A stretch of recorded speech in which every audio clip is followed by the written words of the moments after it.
ಯೋಂತಃ ಪ್ರವಿಶ್ಯ ಮಮ ವಾಚಮಿಮಾಂ ಪ್ರಸುಪ್ತಾಂ ಸಂಜೀವಯತ್ಯಖಿಲಶಕ್ತಿಧರಸ್ವಧಾಮ್ನಾ ಅನ್ಯಾಂಶ್ಚ ಹಸ್ತಚರಣಶ್ರವಣತ್ವಗಾದೀನ್ ಪ್ರಾಣಾನ್ನಮೋ ಭಗವತೆ ಪುರುಷಾಯ ತುಭ್ಯಂ. ಯಾ ವರ್ಣಪದವಾಕ್ಯಾರ್ಥಗದ್ಯಪದ್ಯಸ್ವರೂಪಿಣೀ ವಾಚಿನರ್ತಯತು ಕ್ಷಿಪ್ರಂ ಮೇಧಾನ್ ದೇವಿ ಸರಸ್ವತಿ. ಶ್ರುತಿಸ್ಮೃತಿಪುರಾಣಾನಾಂ ಆಲಯಂ ಕರುಣಾಲಯಂ ನಮಾಮಿ ಭಗವತ್ಪಾದಂ ಶಂಕರಂ ಲೋಕಶಂಕರಂ. ಸಿಂಧೂರಾರುಣವಿಗ್ರಹಾಂ ತ್ರಿನಯನಾಂ ಮಾಣಿಕ್ಯಮೌಲಿಸ್ಫುರತ್ ತಾರಾನಾಯಕಶೇಖರಾಂ ಸ್ಮಿತಮುಖೀಂ ಆಪೀನವಕ್ಷೋರುಹಾಂ ಪಾಣಿಭ್ಯಾಂ ಅಲಿಪೂರ್ಣರತ್ನಚಷಕಂ ರಕ್ತೋತ್ಪಲಂ ಬಿಭ್ರತೀಂ ಸೌಮ್ಯಾಂ ರತ್ನಘಟಸ್ಥರಕ್ತಚರಣಾಂ ಧ್ಯಾಯೇತ್ ಪರಾಮಂಬಿಕಾಂ. ದೃಶಾದ್ರಾಘೀಯಸ್ಯ ದರದಲಿತನೀಲೋತ್ಪಲರುಚ ದವೀಯಾಂಸಂ ದೀನಂ ಸ್ನಪಯ ಕೃಪಯಾ ಮಾಮಪಿ ಶಿವೆ. ಅನೇನಾಯಂ ಧನ್ಯೋ ಭವತಿ ನಚತೆ ಹಾನಿರ್ಯತ ವನೇವಾ ಹರ್ಮೇವಾ ಸಮಕರ ನಿಪಾತೋ ಹಿಮಕರಃ. ವನೇವಾ ಹರ್ಮೇವಾ ಸಮಕರ ನಿಪಾತೋ ಹಿಮಕರಃ. ನನ್ನ ಅಧ್ಯಾತ್ಮ ಬಂಧುಗಳೇ, ಎಲ್ಲ ಹಿರಿಯರೇ ಮತ್ತು ಈ ಸರಣಿಗೆ ಬೇರೆ ಬೇರೆ ಮೂಲದಿಂದ ಸಹಾಯ ಮಾಡ್ತಾ ಇರುವಂಥ ಎಲ್ಲ ನ್ಯಾಸಕರ್ತರುಗಳೇ, ನನ್ನ ಮತ್ತು ನಿಮ್ಮೆಲ್ಲರ ಹೃನ್ಮಂದಿರವನ್ನು ಬೆಳಗ್ತಾ ಇರುವಂತಹ ಶ್ರೀಮಾತಾ ಎನ್ನುವಂತಹ ಆ ಮಹಾ ಚೈತನ್ಯ ಸ್ವರೂಪಿಣಿಗೆ ಅನಂತ ಪ್ರಣಾಮಗಳನ್ನು ಸಲ್ಲಿಸಿ ಈ 2ನೇ ದಿನದ ಚಿಂತನೆಗೆ ಮುಂದಾಗ್ತಾ ಇದ್ದೇನೆ. ಹಾಗೆ ಮುಂದಾಗೋದಕ್ಕಿಂತ ಮುನ್ನ ಒಂದು ವಿಷಯವನ್ನು ನಾನು ಮೊದಲೇ ತಿಳಿಸಿಬಿಡ್ತೇನೆ. ಅದು ನಿಮಗೂ ಹೌದು ಮತ್ತು ಈ ಲೈವ್ ಸ್ಟ್ರೀಮ್ ಮೂಲಕ ಯಾರು ಇದನ್ನು ನೋಡ್ತಾ ಇದ್ದಾರೋ ಕೇಳ್ತಾ ಇದ್ದಾರೋ ಅವರಿಗೂ ಸಹ ಹೌದು ನನ್ನ ಮಾತು. ನಾನು ನಿನ್ನೆ ದಿವಸ ಜಗನ್ಮಾತೆಯ ಶರೀರವಾದಂತಹ ಈ ಶ್ರೀಚಕ್ರವನ್ನು ಇರಿಸಿಕೊಂಡು ವಿವರಿಸ್ತಾ ಇರುವಾಗ ಈ ಟಾರ್ಚ್ ಮೂಲಕ ತೋರಿಸ್ತಿದ್ದೆ. ಆದರೆ ನಾನು ಮನೆ ಸೇರುವುದರ ಒಳಗಾಗಿ ನನಗೊಂದು ಸುದ್ದಿ ಬಂದಿತ್ತು. ನೀವು ಹೇಳ್ತಾ ಇರೋದು ಅಷ್ಟೋ ಇಷ್ಟೋ ಗೊತ್ತಾಗ್ತಿತ್ತು, ಆದರೆ ನೀವು ತೋರಿಸುವಂಥ ಈ ಟಾರ್ಚಿನ ಬೆಳಕು ನಮಗೆಲ್ಲಿ ಕಾಣ್ತಾ ಇರಲಿಲ್ಲ. ನನಗೆ ಅದನ್ನು ಕೇಳಿ ಸಂತೋಷ ಆಯಿತು, ಆಶ್ಚರ್ಯವೂ ಆಯಿತು. ಸಂತೋಷ ಯಾಕೆ ಅಂತಂದರೆ ಇಷ್ಟು ಸೂಕ್ಷ್ಮವಾಗಿ ಗಮನಿಸಿದ್ದಾರಲ್ಲ ಅಂತ ಸಂತೋಷ. ಅದರ ಒಂದು ನೆನಪಿಟ್ಕೊಳ್ಬೇಕು, ಇದು ನಡೀತಾ ಇರುವಂಥದ್ದು ಬೆಳಕಿನ ಮಧ್ಯದಲ್ಲಿ. ಇದು ಒಂದು ಬೆಳಕು, ಇದು ಒಂದು ಬೆಳಕು. ಆ ಬೆಳಕು ಈ ಬೆಳಕನ್ನು ನುಂಗಿಬಿಡುತ್ತೆ ಎನ್ನುವಂತಹ ಒಂದು ಕಲ್ಪನೆ ನಮಗಿರಬೇಕು. ಇದರ ಬಿಟ್ಟರೆ ಬೇರೆ ರೆಮಿಡಿ ಇಲ್ಲ. ಆ ಬೇರೆ ರೆಮಿಡಿ ಆಯ್ಕೆ ಮಾಡ್ಕೊಳ್ಬೇಕು ಅಂದರೆ ನಾನು ಈ ಜಾಗವನ್ನು ಬಿಟ್ಟು ಹೇಳಬೇಕು, ಅಲ್ಲಿ ನಿಂತು ಬೆರಳಲ್ಲಿ ಮುಟ್ಟಿ ಮುಟ್ಟಿ ಅದನ್ನು ಎಕ್ಸ್ಪ್ಲೈನ್ ಮಾಡಬೇಕು. ಅದು ನನಗೆ ಇಷ್ಟ ಇಲ್ಲ. ಇದು ಮೊದಲ ವಿಚಾರ. ಹಾಗಾಗಿ ನಮ್ಮ ಹತ್ರ ಇರುವುದು ಇಷ್ಟೇ ಪರಿಹಾರ. ಅದಕ್ಕೆ ಶ್ರೋತೃಗಳು ಇದನ್ನು ಅರ್ಥ ಮಾಡ್ಕೊಳ್ಬೇಕು, ಕಷ್ಟಪಟ್ಟು ಅದನ್ನು ಅವರ ದೃಷ್ಟಿಯನ್ನು ಹಾಯಿಸಿ ಅದನ್ನು ಪತ್ತೆ ಹಚ್ಚಿಕೊಳ್ಬೇಕು. ಒಂದು ವಿಚಾರ. ಎರಡನೇದು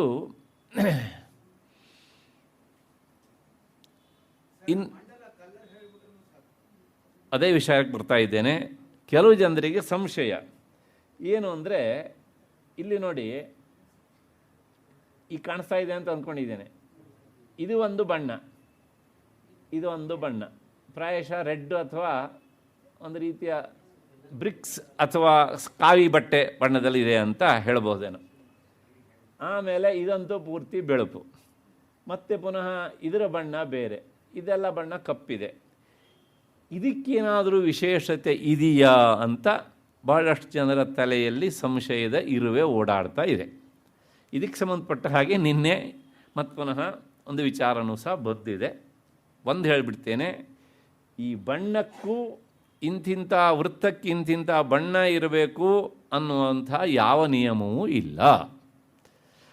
ಹಾಗಿದ್ರೆ ಇದಕ್ಕೆ ಯಾಕೆ ಈ ಥರ ಬಣ್ಣ ತುಂಬಿದ್ದಾರೆ ಅಂತಂದರೆ ಅದು ಬೇಕಾಗತ್ತೆ. ಯಾಕೆ ಬೇಕಾಗತ್ತೆ ಕೇಳಿದರೆ, ಒಂದು ತ್ರಿಕೋಣಗಳಿಂದ ಇನ್ನೊಂದು ತ್ರಿಕೋಣ ವೃತ್ತವನ್ನು ಬೇರ್ಪಡಿಸುವಾಗ ಸಮಾನ ಬಣ್ಣದಲ್ಲಿದ್ದರೆ ನಾನು ಹೇಳಿದರೆ ನಿಮಗೆ ಅದು ಮನಸ್ಸಿಗೆ ಹತ್ತೋದಿಲ್ಲ. ಹಾಗಾಗಿ ಆ ಪ್ರತ್ಯೇಕತೆ ಇದ್ದಾಗ ನೋಡಿ, ಈ ಬಣ್ಣದ್ದು ಅಂತ ನಾನು ಹೇಳಬಹುದು, ಆಗ ನಿಮ್ಮ ಮನಸ್ಸಿಗೆ ಅದು ಹೆಚ್ಚು ಹತ್ತಿರವಾಗ್ತದೆ.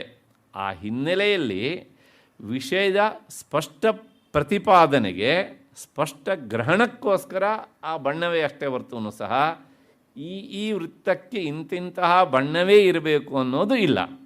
ಹಾಗೆ ಅಂತ ಜಗನ್ಮಾತಿಗೆ ಬಣ್ಣ ಇಲ್ವಾ ಅಂತಂದರೆ ಬಣ್ಣ ಇದೆ.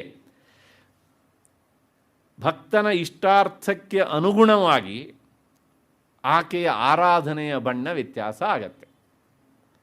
ಆದರೆ ಇಲ್ಲಿ ಆ ಕ್ರಮ ಇಲ್ಲ. ಇದು ಕೇವಲ ಒಂದು ಚಿತ್ರಕಾರನ ಕಲ್ಪನೆ ಹಿನ್ನೆಲೆಯಲ್ಲಿ ನಮ್ಮ ಅಭ್ಯಾಸಕ್ಕೆ ಅನುಕೂಲ ಆಗಲಿ ಎನ್ನುವ ಒಂದು ಹಿನ್ನೆಲೆಯಲ್ಲಿ ಹೀಗೆ ವ್ಯವಸ್ಥೆಗೊಳಿಸಲಾಗಿದೆ. ಹಾಗಾಗಿ ಈ ಷೋಡಶದಳ ಬೆಳ್ಳಗೆ ಇರಬೇಕು, ಅಷ್ಟದಳ ವೃತ್ತ ಹೀಗೆ ಇರಬೇಕು, ಅದರೊಳಗಡೆ ಇರುವಂತಹ ಈ ಚತುರ್ದಶಾರಗಳ ವೃತ್ತ ಈ ಬಣ್ಣದ್ದೇ ಇರಬೇಕು ಅನ್ನುವಂಥ ನಿಯಮ ಇಲ್ಲ. ಪ್ರಾಯಶಃ ಈ ಸಂಶಯ ಪರಿಹಾರ ಆಗಿದೆ ಅಂತ ಅಂದ್ಕೊಂಡಿದ್ದೇನೆ. ಇಲ್ಲಿಗೆ ಇವತ್ತು ಆಕೆಯ ಈ ಚಕ್ರಕ್ಕೆ ಸಂಬಂಧಪಟ್ಟಂಥ ವಿಷಯ ಇಷ್ಟೇ. ಮತ್ತು ಪುನಃ ನಾಳೆಯೋ ಅಥವಾ ನಾಡಿದ್ದು ಅದಕ್ಕೆ ಸಂಬಂಧಪಟ್ಟಂಥ ಬೇರೆ ಬೇರೆ ವಿಚಾರಗಳೆಲ್ಲ ಬರ್ತವೆ. ಯಾಕೆಂದರೆ ನಾನು ನಿನ್ನೆ ಸೂಕ್ಷ್ಮವಾಗಿ ಹಿಡಿದ್ದೇನೆ, ನೋಡೋದಕ್ಕಿಷ್ಟೇ, ಆದರೆ ಅದರೊಳಗಡೆ ಏನುಂಟು, ಬ್ರಹ್ಮಾಂಡ ಉಂಟು, ಅದನ್ನು ನಾವು ಮರಿಬಾರ್ದು. It's the representative of the whole brahmanda. At the same time ಅದು ಸೀಡು ಸಹ ಹೌದು, ಬೀಜವೂ ಸಹ ಹೌದು. ಅಷ್ಟು ಹಿನ್ನೆಲೆಯಲ್ಲಿ ಮತ್ತು ನಿನ್ನೆ ದಿವಸ ನಾವು ನೋಡಿದ್ದೇವೆ, ಏನು ನೋಡಿದ್ದೇವೆ ಅಂದರೆ, ಆಕೆ ಷಡಧ್ವಾತೀತ ರೂಪಿಣಿ. 6 ಅಧ್ವ ಅಂದರೆ ಮಾರ್ಗ, 6 ದಾರಿಗಳನ್ನು 6 ಮಾರ್ಗಗಳನ್ನು ಮೀರಿ ನಿಂತವಳು ಅಂತ. ಆ ಮೊದಲನೆಯ ಅಧ್ವ ಚತುರ್ದ್ವಾರ, 2ನೇ ಅಧ್ವ ವೃತ್ತತ್ರಯ, ಮತ್ತು 3ನೇ ಅಧ್ವ ಚತುರ್ದಶಾರ ಅಂತ ಹೇಳಿದ್ದೇನೆ. 4ನೇದು ಒಳಗಡೆ ಇರುವಂಥ ಬಹಿರ್ದಶಾರ ಹಾಗೂ ಅಂತರ್ದಶಾರ. 5ನೇದು ಅಷ್ಟ ದಳಗಳಿಂದ ಕೂಡಿದಂತಹ ಅಷ್ಟದಶಾರ. ನಾನು ನಿನ್ನೆ ಇದನ್ನು ತೋರಿಸಿದ್ದೇನೆ ಅನ್ನೋದಷ್ಟಿಂದ ಏನು ತೋರಿಸ್ತಾ ಇಲ್ಲ, ಕೇವಲ ಹೇಳ್ತಾ ಇದ್ದೇನೆ. ಹೊಸಬ್ರು ಯಾರು ಬಂದವರಿದ್ದರೆ ಅದು ನಿನ್ನೆ ಬಂದವ್ರ ಹತ್ರ ನೀವು ಕೇಳ್ಕೊಳ್ಬೇಕು. ಕೊನೆಗೆ 6ನೇದು ಮಧ್ಯದಲ್ಲಿರುವಂಥ ತ್ರಿಕೋಣ, ದಟ್ ಈಸ್ ಕಾಲ್ಡ್ ಯೋನಿ ಚಕ್ರ. ಮಧ್ಯದಲ್ಲಿದೆ ತ್ರಿಕೋಣ, ಕೆಳಮುಖವಾಗಿ ಅಧೋಮುಖವಾಗಿ ಇದು ಉಂಟಲ್ಲ, ಇದು 6 ಅಧ್ವಗಳು. ಈ ಎಲ್ಲ 6 ಅಧ್ವಗಳನ್ನು ಮೀರಿ ನಿಂತಹ ಬಿಂದುವೆ ಪರಾಶಕ್ತಿ. ಅವಳು ಷಡಧ್ವಾತೀತ ರೂಪಿಣಿ ಎನ್ನುವಂಥದ್ದು.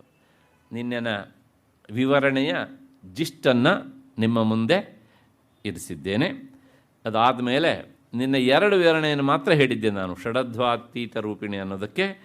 ಇವತ್ತು ಇನ್ನೊಂದು 3ನೇ ವಿವರಣೆ ಮತ್ತು ಚಂದ್ರಿಕಾ ವ್ಯಾಖ್ಯಾನದ ವಿವರಣೆಯನ್ನು ನಾವು ನೋಡಬೇಕು.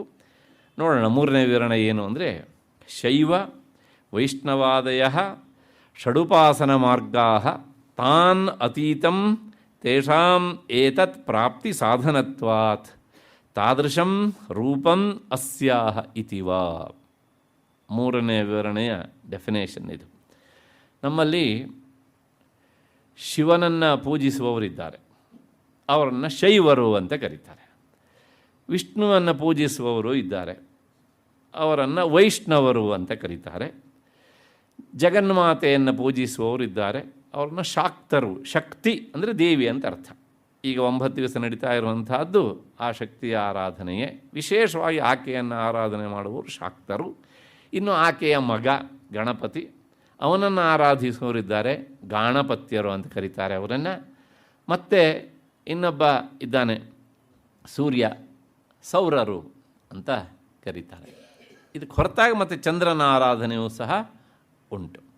ಇಷ್ಟು ಹಿನ್ನೆಲೆಯಲ್ಲಿ ಈ ಷಡುಪಾಸನ ಮಾರ್ಗ, ಒಟ್ಟು 6 ಥರದ ಉಪಾಸನಾ ಮಾರ್ಗಗಳು ನಮ್ಮಲ್ಲಿ ಪ್ರಸಿದ್ಧವಾಗಿ ಇವೆ. ಶೈವ, ವೈಷ್ಣವ, ದುರ್ಗಿ ಮತ್ತು ಅರ್ಕ ಅಂದರೆ ಸೂರ್ಯ, ಗಾಣಪತ್ಯ ಅಂತ ಹೇಳಿದ ನಾನು, ಇಂದು ಸಂಭವ, ಇಂದು ಅಂದರೆ ಚಂದ್ರ. ಹೀಗೆ ಈ 6 ಉಪಾಸನ ಮಾರ್ಗಗಳನ್ನು ಸಹ ಅತೀತಂ, ಯಾರು ಮೀರಿ ನಿಂತಿದ್ದಾರೋ ತೇಷಾಂ ಏತತ್ ಪ್ರಾಪ್ತಿ ಸಾಧನಂ, ಆ 6 ಉಪಾಸನಾ ಮಾರ್ಗವನ್ನು ಅವಲಂಬಿಸಿ ತಮ್ಮ ಚಿತ್ತವನ್ನು ಶುದ್ಧಗೊಳಿಸಿಕೊಂಡು ಯಾರು ಉಪಾಸನೆಯಲ್ಲಿ ಉನ್ನತ ಮಟ್ಟಕ್ಕೆ ಏರಿದ್ದಾರೋ ಅವರಿಗೆ ಪ್ರಾಪ್ತಿ ಸಾಧನಂ. ಈಕೆ ಪ್ರಾಪ್ತಿ ಸಾಧನಳಾಗಿದ್ದಾಳೆ. ಯಾರು? ಜಗನ್ಮಾತೆ. ಅಂದರೆ ಏನು ಹೇಳ್ದಂಗಾಯಿತು ಅಂತಂದರೆ, ಈ 6 ಉಪಾಸನೆಗಳಿವೆ. ಶಿವ, ವಿಷ್ಣು, ಶಕ್ತಿ. ಶಕ್ತಿ ಅಂದರೆ ನಾವು ವಿಗ್ರಹದಲ್ಲಿ ಪೂಜೆ ಮಾಡ್ತೇವಲ್ಲ, ಆ ರೀತಿಯಾದಂಥ ಆರಾಧನೆ. ಇಲ್ಲಿ ಹೇಳ್ತಾ ಇರುವಂಥದ್ದು ಪಂಚದಶಾಕ್ಷರಿ ಮಂತ್ರದ ಮೂಲಕ ಅತ್ಯಂತ ಉನ್ನತ ಮಟ್ಟದ ಆರಾಧನೆ. ಈ 6 ಉಪಾಸನೆಗಳು 6 ಸೋಪಾನಗಳಿದ್ದ ಹಾಗೆ. 7ನೆಯ ಅದು ಸೋಪಾನ ಅಲ್ಲ, ಅದು ಸಾಧ್ಯ. 6 ಸಾಧನಗಳು, 6 ಉಪಾಸನೆಗಳು, 6 ಉಪಾಸನೆಗಳ ಮೂಲಕ ಸಾಧ್ಯವಾದವಳು ಜಗನ್ಮಾತೆ, ಪಡೆಯಬೇಕಾದವಳು. ಅಲ್ಲಿ ಏನು ಹೇಳ್ದಂಗಾಯಿತು, ನೀವು ಅವರೇ ಹೇಳ್ತಾರೆ, ಶೈವ, ವೈಷ್ಣವ, ದುರ್ಗ, ಅರ್ಕ, ಗಾಣಪತ್ಯ ಇಂದು ಸಂಭವೈ ಮಂತ್ರೈ ವಿಶುದ್ಧ ಚಿತ್ರಸ್ಯ ಕುಲಜ್ಞಾನಂ ಪ್ರಕಾಶತೆ. ಶಿವ, ವಿಷ್ಣು, ದುರ್ಗಾ, ಸೂರ್ಯ, ಗಣಪತಿ ಮತ್ತು ಚಂದ್ರನಿಗೆ ಸಂಬಂಧಿಸಿದಂಥ ಮಂತ್ರಗಳ ಉಪಾಸನೆಯಿಂದ ನಿರಂತರ ಉಪಾಸನೆ ಮಾಡಿದಾಗ ಇದು ಚಿತ್ತ ಶುದ್ಧವಾಗ್ತದೆ. ಶುದ್ಧವಾಗುತ್ತೆ ಅಂದರೆ ಇದೊಂದು ದೊಡ್ಡ ಸಮಸ್ಯೆ. ಇದು ದೇಹದ ಕೊಳೆಯನ್ನು ಸ್ನಾನ ಮಾಡಿ ತೊಳ್ಕೊಳ್ಬಹುದು, ಆದರೆ ಈ ಮನಸ್ಸಿನ ಕೊಳೆಯನ್ನು ಯಾವ ಸೋಪ್ ಹಚ್ಚಿ ತೊಳಿಬೇಕು? ಆಗುತ್ತಾ? ಇಲ್ಲ. ಅದಕ್ಕೋಸ್ಕರ ಅದಕ್ಕಿರುವಂತಹದ್ದು ಆಂತರಿಕವಾದಂತಹ ಚಿಂತನಾರೂಪವಾದ ಉಪಾಸನೆ, ಪೂಜೆ ಯಾಕೆ ಮಾಡಬೇಕು ಅಂತಂದರೆ, ಭಗವಂತನಿಗೆ ಹಸಿವಾಗಿ ಹೋಗಿದೆ, ಅದಕ್ಕೋಸ್ಕರ ನಮ್ಮನೆ ಅನ್ನವನ್ನು ಅವನಿಗಿಡಬೇಕು, ಭಕ್ಷ್ಯ ಭೋಜ್ಯ ಅವನಿಗಿಡಬೇಕು, ಹೊಟ್ಟೆ ತುಂಬತ್ತೆ ಅನ್ನೋದು ಅಜ್ಞರ ಕಲ್ಪನೆ. ಯಾಕೆ ಅಂದರೆ ನಹ ವೈ ದೇವ ಅಶ್ನಂತಿ ನ ಪಿಬಂತಿ ಏತದೇವಾಮೃತಂ ದೃಷ್ಟ್ವಾ ತೃಪ್ಯಂತಿ. ನಹ ವೈ ದೇವ ಅಶ್ನಂತಿ. ನಿಮ್ಮನೆ ದೇವರು ಅವನು ತಿನ್ನೋದಿಲ್ಲ, ಬೇಜಾರ ಮಾಡ್ಕೊಳ್ಬೇಡಿ. ತಿನ್ನುವಂತಿದ್ರೆ ನೀವು ಇಡ್ತಾನೇ ಇರಲಿಲ್ಲ ನೈವೇದ್ಯಕ್ಕೆ.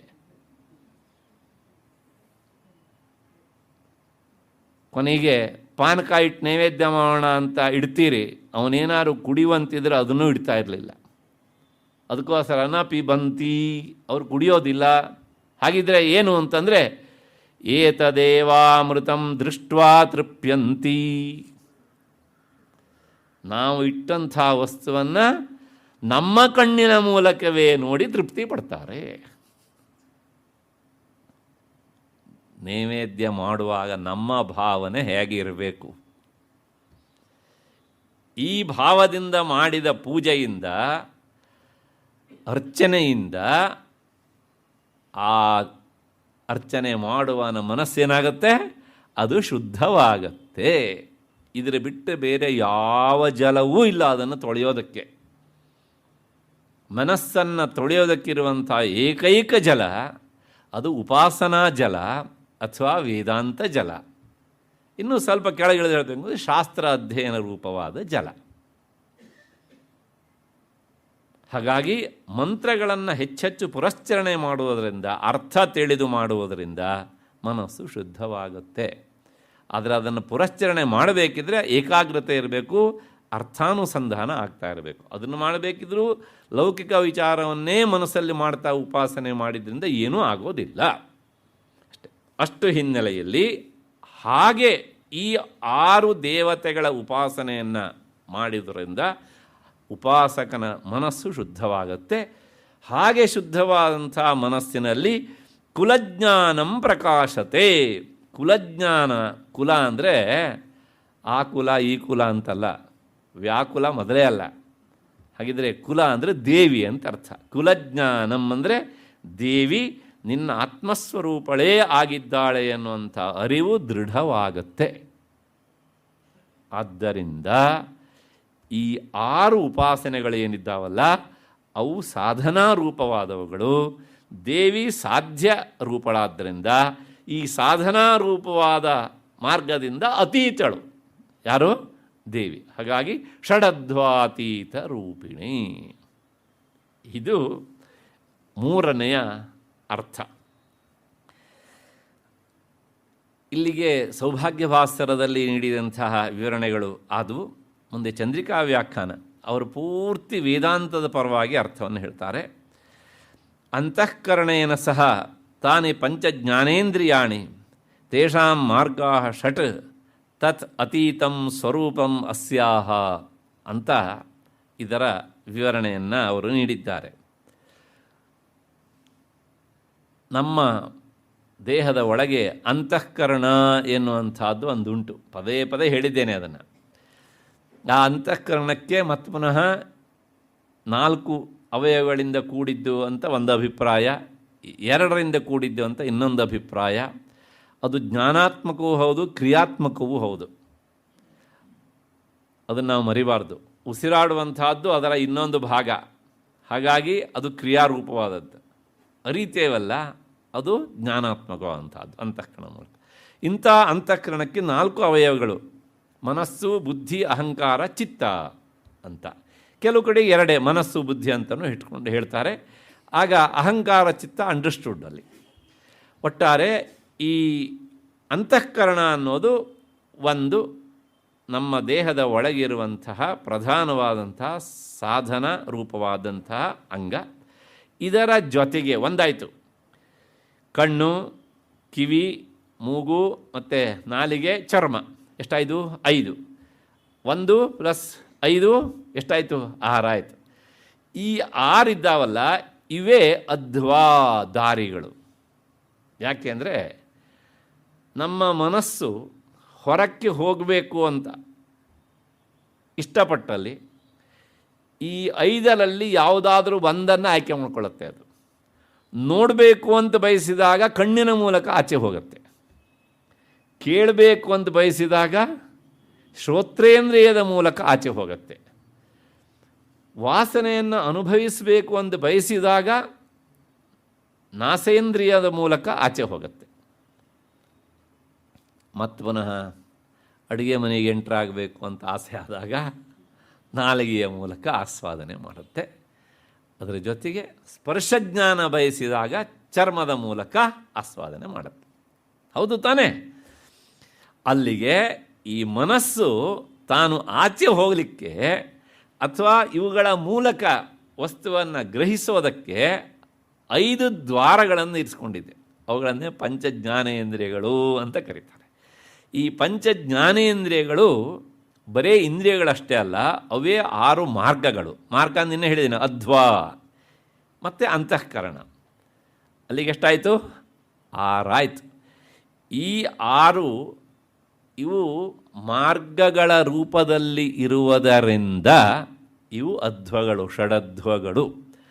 ಈ ಷಡಧ್ವಗಳಿಗಿಂತಲೂ ಅತೀತಳಾದ್ದರಿಂದ ಆಕೆ ಷಡಧ್ವಾತೀತ ರೂಪಿಣಿ.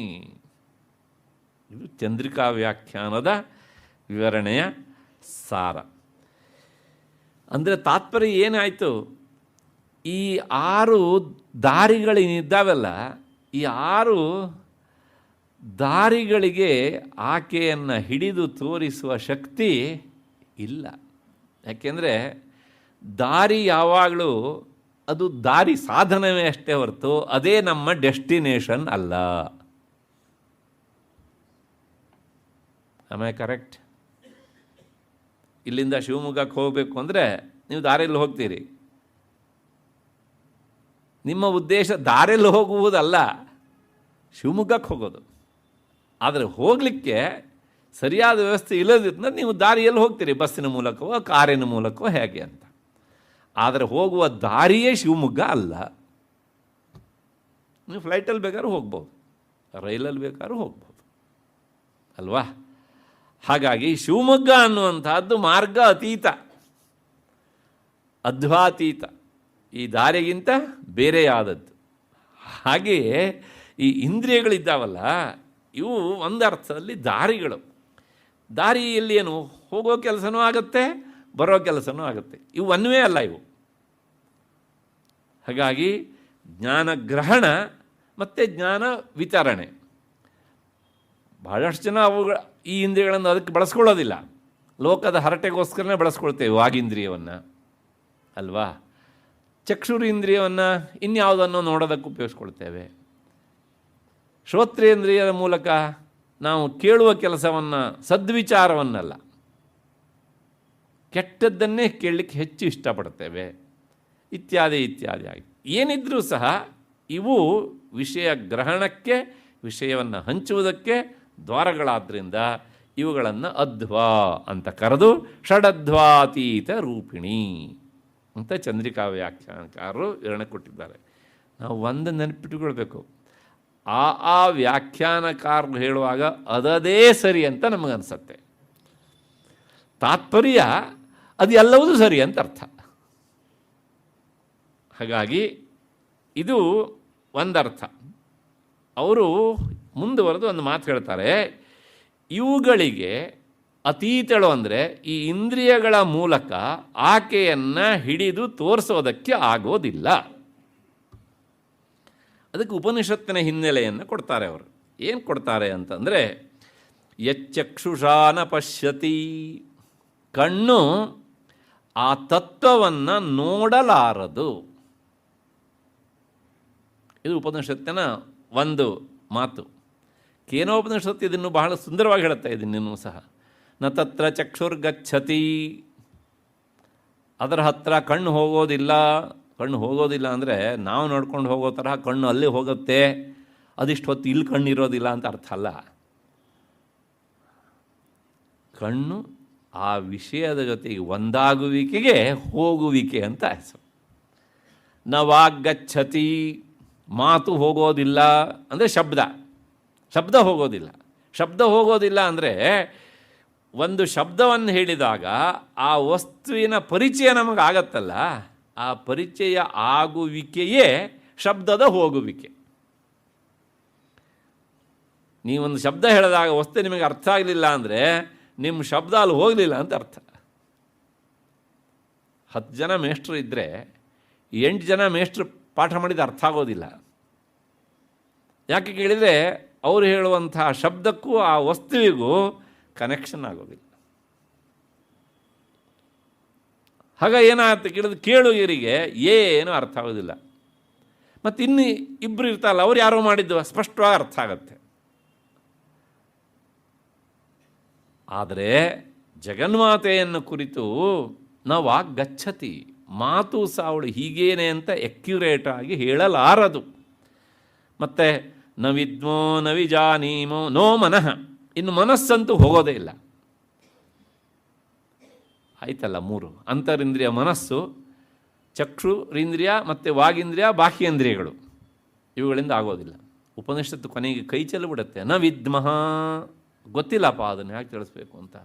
ಅದಕ್ಕಿಂತ ಹೆಚ್ಚಿಗೆ ನಮ್ಮ ಸಮಸ್ಯೆ ಏನು ಗೊತ್ತಾ, ನವಿಜಾನೀಮೋ ಯಥೈತದನು ಶಿಷ್ಯಾತ್, ನಮಗೆ ಅದನ್ನು ಹೀಗೆ ಅಂತ ಹೇಳೋದಕ್ಕೆ ಬರೋದಿಲ್ಲ, ಇನ್ನು ಶಿಷ್ಯರು ಬಂದು ಇದನ್ನು ನಮಗೆ ಅರ್ಥ ಮಾಡಿಸಿ ಅಂತ ಕೇಳಿದರೆ ನಾವು ಹೇಗೆ ಹೇಳೋದಪ್ಪ. ಉಪನಿಷತ್ತು ಟೋಟಲಾಗಿ ಕೈ ಚೆಲ್ಲಿಬಿಡುತ್ತೆ. ಯಥೈತದನು ಶಿಷ್ಯಾತ್, ನಾವು ಇದನ್ನು ಹೇಗೆ ಹೇಳಬೇಕು ಅಂತ ನಮಗೆ ಗೊತ್ತಾಗುವುದಿಲ್ಲ. ಸರಿ, ಇದನ್ನು ಕೇಳಿದ್ಮೇಲೆ ಈಗ ನಿಮಗೊಂದು ಸಂತೋಷ ಆಗುತ್ತೆ. ಹಾಗಿದ್ರೆ ನೀವು ಎಷ್ಟು ಹೇಳಿದರೂ ನಮಗೆ ಅರ್ಥ ಆಗೋದಿಲ್ಲ, ನಾಳೆಯಿಂದ ನಾವು ಬರೋದಿಲ್ಲ.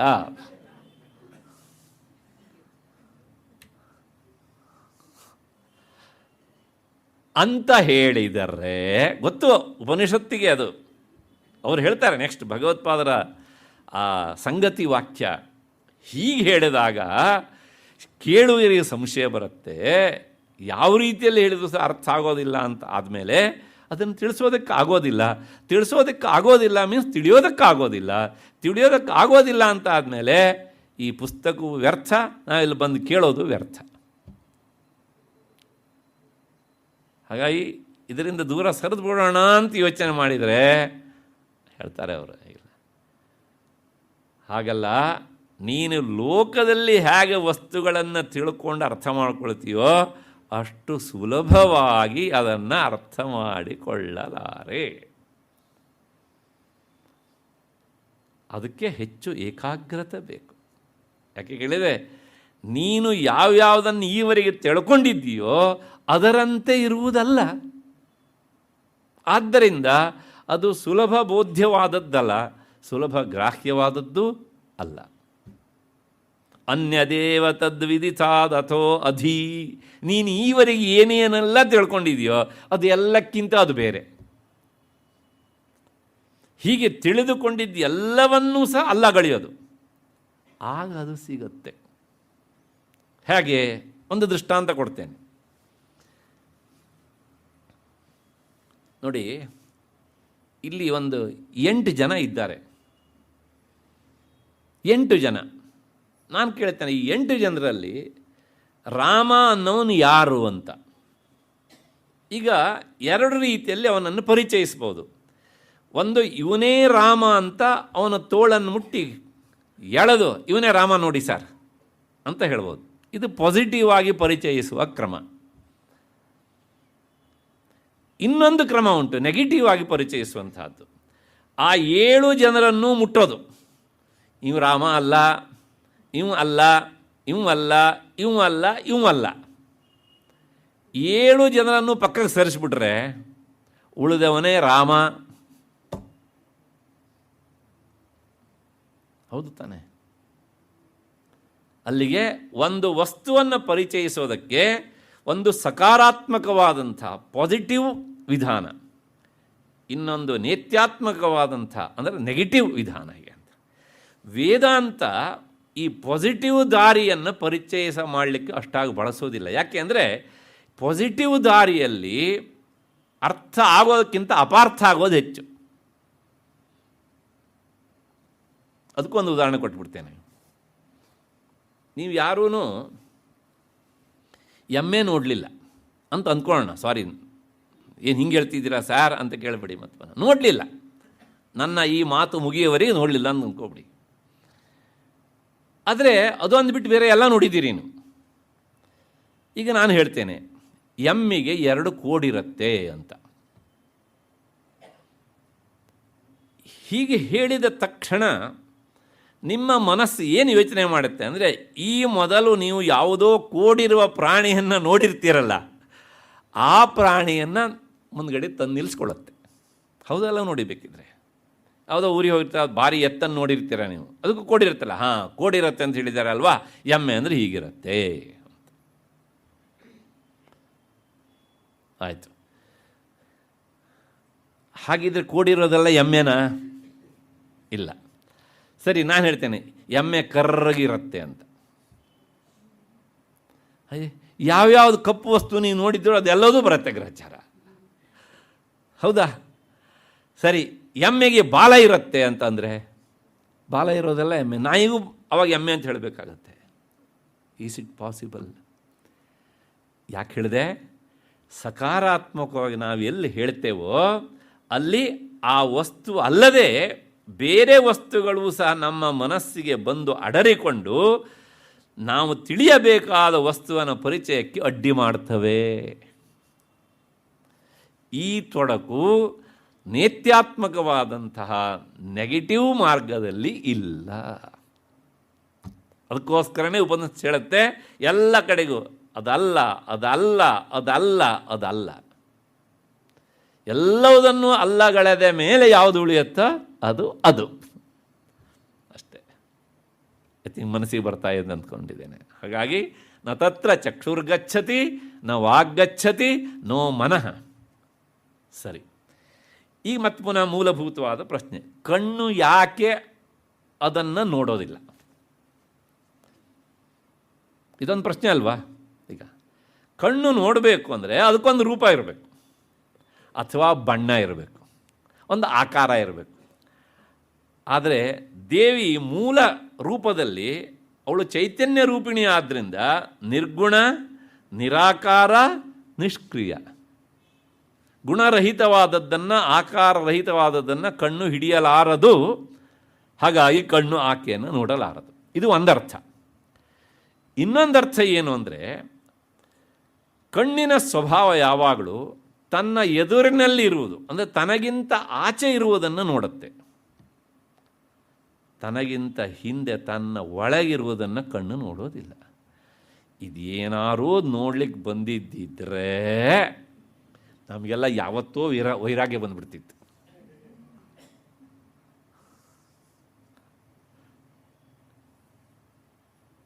ಅದು ಒಳಗೆ ನೋಡೋದಿಲ್ಲ. ಆಗ ನಮ್ಮ ಹೊರಗಡೆ ನೋಡಿದಾಗ ಆಹಾ ನಾನು ಏನು ಚಂದ, ನಾನೇನು, ನನ್ನ ಚರ್ಮ ಏನು, ನನ್ನ ಮೂಗೇನು, ನನ್ನ ಕಿವಿ ಏನು, ನನ್ನ ಬಣ್ಣ ಏನು, ನನ್ನ ಪರ್ಸ್ನಾಲಿಟಿ ಏನು ಅಲ್ವಾ? ಯಾಕೆಂದರೆ ಚತುರ್ಮುಖ ಅದನ್ನು ಸೃಷ್ಟಿ ಮಾಡಬೇಕಿದ್ರೆ ವ್ಯವಸ್ಥೆ ಮಾಡಿದ ಅದನ್ನು ಮುಖವನ್ನು ಹೊರಗಿಟ್ಟುಬಿಟ್ಟಿದ್ದಾನಂತೆ.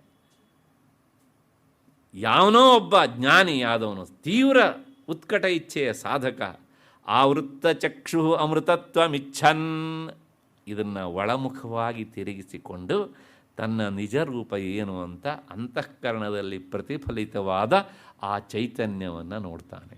Is called avritta chakshu. ತನ್ನ ದೃಷ್ಟಿಯನ್ನು ಒಳಬಗೆಯಾಗಿ ತಿರುಗಿಸಿಕೊಂಡವನು. ಇದೇ ದೃಷ್ಟಿ ಒಳಗೆ ತಿರುಗಿಸ್ಕೊಳ್ತಾನೆ ಅಂತ ಅರ್ಥ ಅಲ್ಲ. ಕಣ್ಣು ಮುಚ್ಚಿ ಮನಸ್ಸಿನ ಮೂಲಕ ತಿಳಿತಾನೆ. ಹಾಗಾಗಿ ನ ತತ್ರ ವಾಗ್ಗಚ್ಚತಿ. ಅಲ್ಲಿಗೆ ಎರಡು ಕಾರಣ ಕೊಟ್ಟಿದ್ದೇನೆ. ಯಾಕೆ ಅಂದರೆ ಕಣ್ಣು ಯಾವುದರಿಂದ ಪ್ರೇರಣೆಯನ್ನು ಪಡೆಯಿತೋ, ಯಾವುದಿದ್ರೆ ಮಾತ್ರ ಕಣ್ಣು ಕೆಲಸ ಮಾಡುತ್ತೋ, ಆ ಕಣ್ಣು ಅದನ್ನು ನೋಡೋದಿಲ್ಲ. ಯಾಕೆ ನೋಡೋದಿಲ್ಲ? ಒಂದು ಲೌಕಿಕ ಉದಾಹರಣೆ ಕೊಟ್ಬಿಡ್ತೇನೆ. ಒಬ್ಬ ಹೇಳಿದ್ನಂತೆ, ನನ್ನ ತಾತನ ಮದುವೆಯಲ್ಲಿ ಮೊಮ್ಮಗ ನಾನೇ ಉಪ್ಪಿನಕಾಯಿ ಬಡಿಸಿದ್ದೆ ಅಂತ.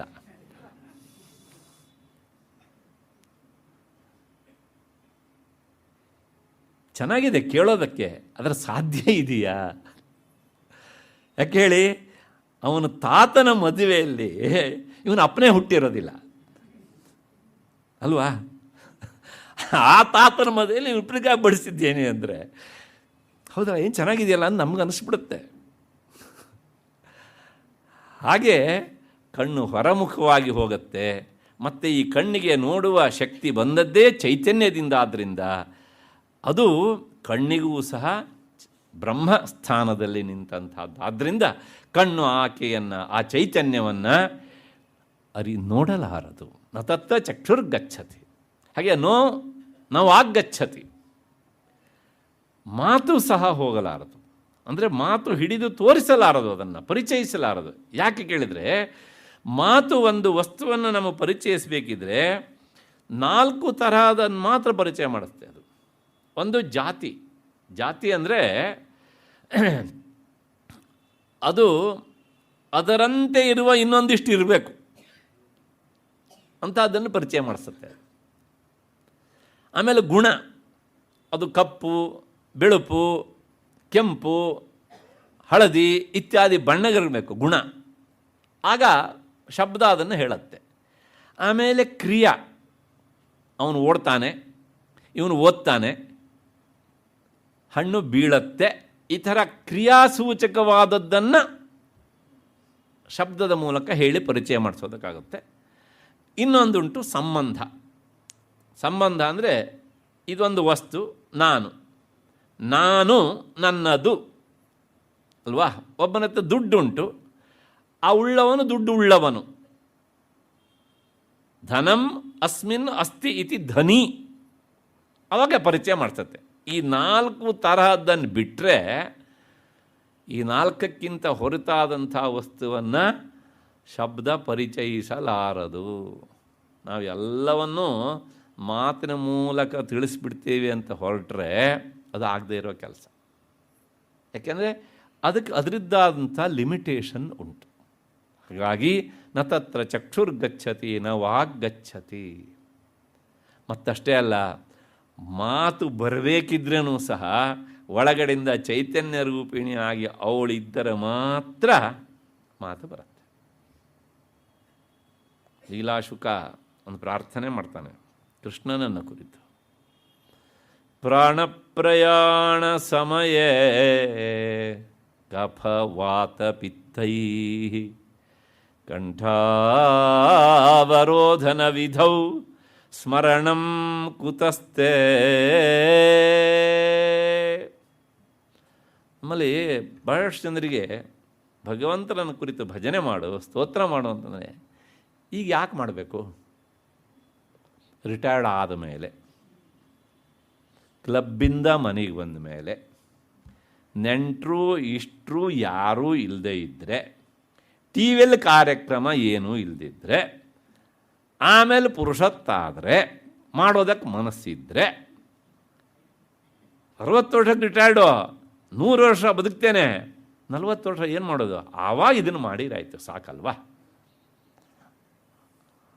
ಅಂತಂದರೆ ಲೀಲಾಶಕು ಉತ್ತರ ಹೇಳ್ತಾನೆ, ನಿನ್ನ ಯೋಚನೆ ಸರಿನೇ, ನೀ ಪ್ಲ್ಯಾನ್ ಮಾಡಿಡು, ಅದರ ಪ್ಲ್ಯಾನ್ ಸ್ಯಾಂಕ್ಷನ್ ಅಥಾರಿಟಿ ಬೇರೆ ಇದೆ ಒಂದು ಅಂತಾನೆ ಅವನು.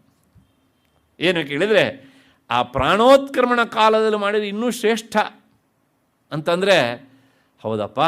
ಆಗ ಏನಾಗುತ್ತೆ ಕೇಳಿದರೆ, ಈಗಾಗಲೇ ನಿನ್ನ ದೇಹದ ಒಳಗೆ ಸೇರಿಕೊಂಡಂತಹ ಕಫ ನೋಡು, ಈ ಚೈತನ್ಯ ವಸ್ತು ಇಲ್ಲಿಂದ ಎದ್ದು ಆಚೆ ಹೋದ ಮೇಲೆ ಇದು ಶವ. ಹಾಗಾಗಿ ನಾನು ಇಲ್ಲಿ ಇರೋದಕ್ಕೆ ಇಷ್ಟಪಡೋದಿಲ್ಲ, ತಾಳು ನೀನು ಆಚೆ ಹೋಗೋಕೆ ಮೊದಲೇ ನಾನು ಹೋಗಿಬಿಡ್ತೇನೆ ಅಂತ ಇಲ್ಲಿದ್ದು ಇಲ್ಲಿ ಬಂದು ಕೂತ್ಕೊಳ್ಳುತ್ತಂತೆ. ವಾತ, ಶಬ್ದವನ್ನು ಹೊತ್ತು ತರುವಂಥ ಮಾಧ್ಯಮ, ವರದೋ ವಾಯುವಾಹನ, ಅಥವಾ ಆ ಚೈತನ್ಯ ವಸ್ತುವನ್ನು ನಮಗೆ ಪರಿಚಯಿಸುವಂಥ ಅತ್ಯಂತ ಸಮೀಪತರವಾದಂಥ ಮಾಧ್ಯಮ ಪ್ರಾಣ. ಅದು ಸಹ ಏನು ಮಾಡುತ್ತಂತ ಕೇಳಿದರೆ, ಓ ತಾಳು ನೀ ಕೊನೆಗೆ ಮಾಡ್ತೇನೆ ಅಂತ ಹೇಳಿದೆಯಲ್ವಾ, ನಾ ಮೊದಲೇ ನಿಂತು ಬಿಡ್ತೇನೆ ಅಂತ. ಆಮೇಲೆ ಪಿತ್ತ ಎಲ್ಲ ಇಲ್ಲ ಬಂದು ಸೇರಿಕೊಂಡು ಕಂಠೇ ಘುರುಘುರಾಯತೆ. ನೀನೇನು ಸ್ಮರಣೆ ಮಾಡೋದು ಆಗ? ಕಪಿಲವಾಸುದೇವನು ತನ್ನ ತಾಯಿಯಾದ ದೇವಹೂತಿಗೆ ಇದೇ ಮಾತನ್ನು ಹೇಳ್ತಾನೆ. ಆದ್ದರಿಂದ ಇಂದ್ರಿಯಗಳು ದೃಢವಾಗಿ ಇರುವಾಗ, ಪಾಠವತೆ ಇರುವಾಗ, ಯೌವನದಲ್ಲಿಯೇ ಇಂದ್ರಿಯಗಳಿಗೆ ಇದನ್ನು ಅಭ್ಯಾಸ ಮಾಡಿಸು. ಹೋದಲ್ಲಿ ಬಂದಲ್ಲಿ ಕುಂತಲ್ಲಿ ನಿಂತಲ್ಲಿ ನಿನ್ನ ಮನಸ್ಸಿನ ಒಂದು ಭಾಗವನ್ನು ಅದಕ್ಕೆ ಇಟ್ಬಿಡು ಮೀಸಲಾಗಿ. ಭಗವಂತನ ಮಾತು ನಂದಲ್ಲ. ಅನನ್ಯಾಶ್ಚಿಂತಯಂತೋ ಮಾಂ ಯೇ ಜನಾ ಪರ್ಯುಪಾಸತೆ ತೇಷಾಂ ನಿತ್ಯಾಭಿಯುಕ್ತಾನಾಂ ಯೋಗಕ್ಷೇಮಂ ವಹಾಮ್ಯಹಂ. ಏನು ಹೇಳಿದ ಅವನು ರಿಟೈರ್ಡ್ ಆದಮೇಲೆ ಅಂತ ಹೇಳಿದ್ನಲ್ಲಿ? ಅನನ್ಯಾ ಚಿಂತಯಂತೋ ಮಾಂ, ನಿರಂತರ. ನಾವು ಆ ಕೆಲಸ ಮಾಡೋದಿಲ್ಲ, ಪುರುಷತ್ತಿದ್ರೂ ಮಾಡೋದಿಲ್ಲ. ಕೃಷ್ಣ ಏನಬಾರದೆ ಅಂತ ಹೇಳಿದ್ರಲ್ಲ ಅಲ್ವಾ, ಕುಂತಲ್ಲಿ ನಿಂತಲ್ಲಿ ಎಲ್ಲ ಏನೇನೋ ಹೇಳ್ತಾರಲ್ಲ, ಕಂದನ ಬಿಗಿದಪ್ಪಿ ಮುದ್ದಾಡುತ್ತಿರುವಾಗ ಕೃಷ್ಣ ಏನಬಾರದೆ ಅಂತ. ಇದೆಲ್ಲ ಉದ್ದೇಶ ಏನು ಕೇಳಿದರೆ, ನಿರಂತರ ಭಗವಂತನ ಸ್ಮರಣೆ ಅನ್ನೋದಿರಬೇಕು. ಆ ಸ್ಮರಣೆ ನಮಗೆ ಮುಂದಿನ ಪ್ರಯಾಣಕ್ಕೆ ಊರುಗೋಲಾಗಿ ಸಹಾಯ ಮಾಡುತ್ತೆ. ಅದಕ್ಕೋಸ್ಕರನೇ ಯಾಕೆ ಹೇಳಿದೆ ಅಂದರೆ, ಕೊನೆ ಕಾಲದಲ್ಲಿ ಮಾಡ್ತೇನೆ ಅಂದರೆ ಅದು ಆಗುವಂತಹದ್ದು ಅಲ್ಲ. ಅದಕ್ಕಾಗಿ ಮೊದಲಿಂದನೂ ಸಹ ಅದನ್ನು ಅಭ್ಯಾಸ ಮಾಡಿಕೊಂಡಾಗ ಆ ಕೆಲಸ ಆಗತ್ತೆ, ಅನುಕೂಲವಾಗಿ ಬರುತ್ತೆ ಎನ್ನುವಂಥದ್ದು.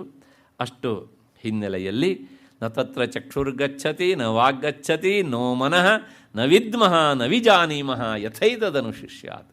ಇಂತಹ ಆತ್ಮವಿಚಾರವನ್ನು ಹೇಗೆ ತಿಳಿಸ್ಬೇಕು ಅಂತ ನನಗೆ ಗೊತ್ತಾಗ್ತಾ ಇಲ್ಲ ಅಂತ ಉಪನಿಷತ್ತು ಹೇಳಿದರೆ ಮುಂದಿನ ಮಂತ್ರ ಹತಾಶರಾಗಬೇಡಿ. ಹಾಗಾಗಿ ಕೇಳೋದನ್ನು ಬಿಡಬೇಡಿ, ಬರೋದನ್ನು ನಿಲ್ಲಿಸಬೇಡಿ, ಮತ್ತೆ ಮತ್ತೆ ಕೇಳಿ, ಮತ್ತೆ ಮತ್ತೆ ಕೇಳಿ. ಯಾಕೆ ಕೇಳಿದರೆ ಕೇಳುವುದರಿಂದ ಅದರತ್ತ ಪ್ರವೃತ್ತಿ ಹೆಚ್ಚಾಗತ್ತೆ.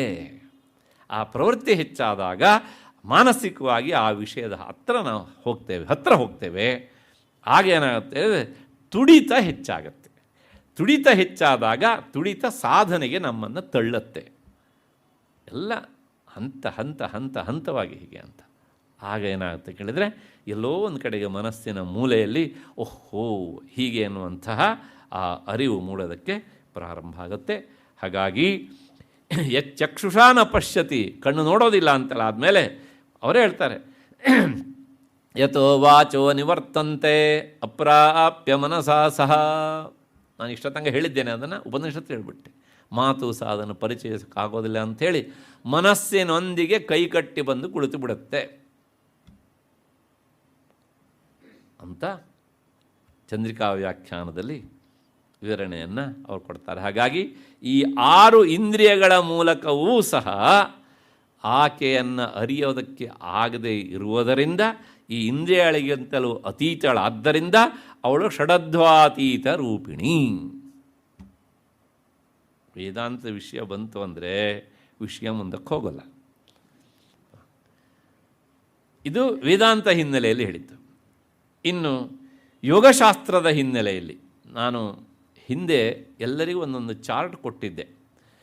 ದೇಹದ ಒಳಗಿರುವಂತಹ ಷಟ್ಚಕ್ರಗಳು ಹೇಗೆ ಅಂತ: ಮೂಲಾಧಾರ, ಸ್ವಾಧಿಷ್ಠಾನ, ಮಣಿಪುರ, ಅನಾಹತ, ವಿಶುದ್ಧಿ, ಇಲ್ಲಿ ಆಜ್ಞಾ. ಸ್ಥಾನಗಳನ್ನೆಲ್ಲ ಪರಿಚಯಿಸಿದ್ದೇನೆ ಬಹಳ ಹಿಂದೆನೇ. ಎಷ್ಟು ಹಿಂದೆ ಕೇಳಿದರೆ ಮರೆತು ಹೋಗಲಿಕ್ಕೆ ಏನು ಬೇಕೋ ಅಷ್ಟು ಹಿಂದೆ.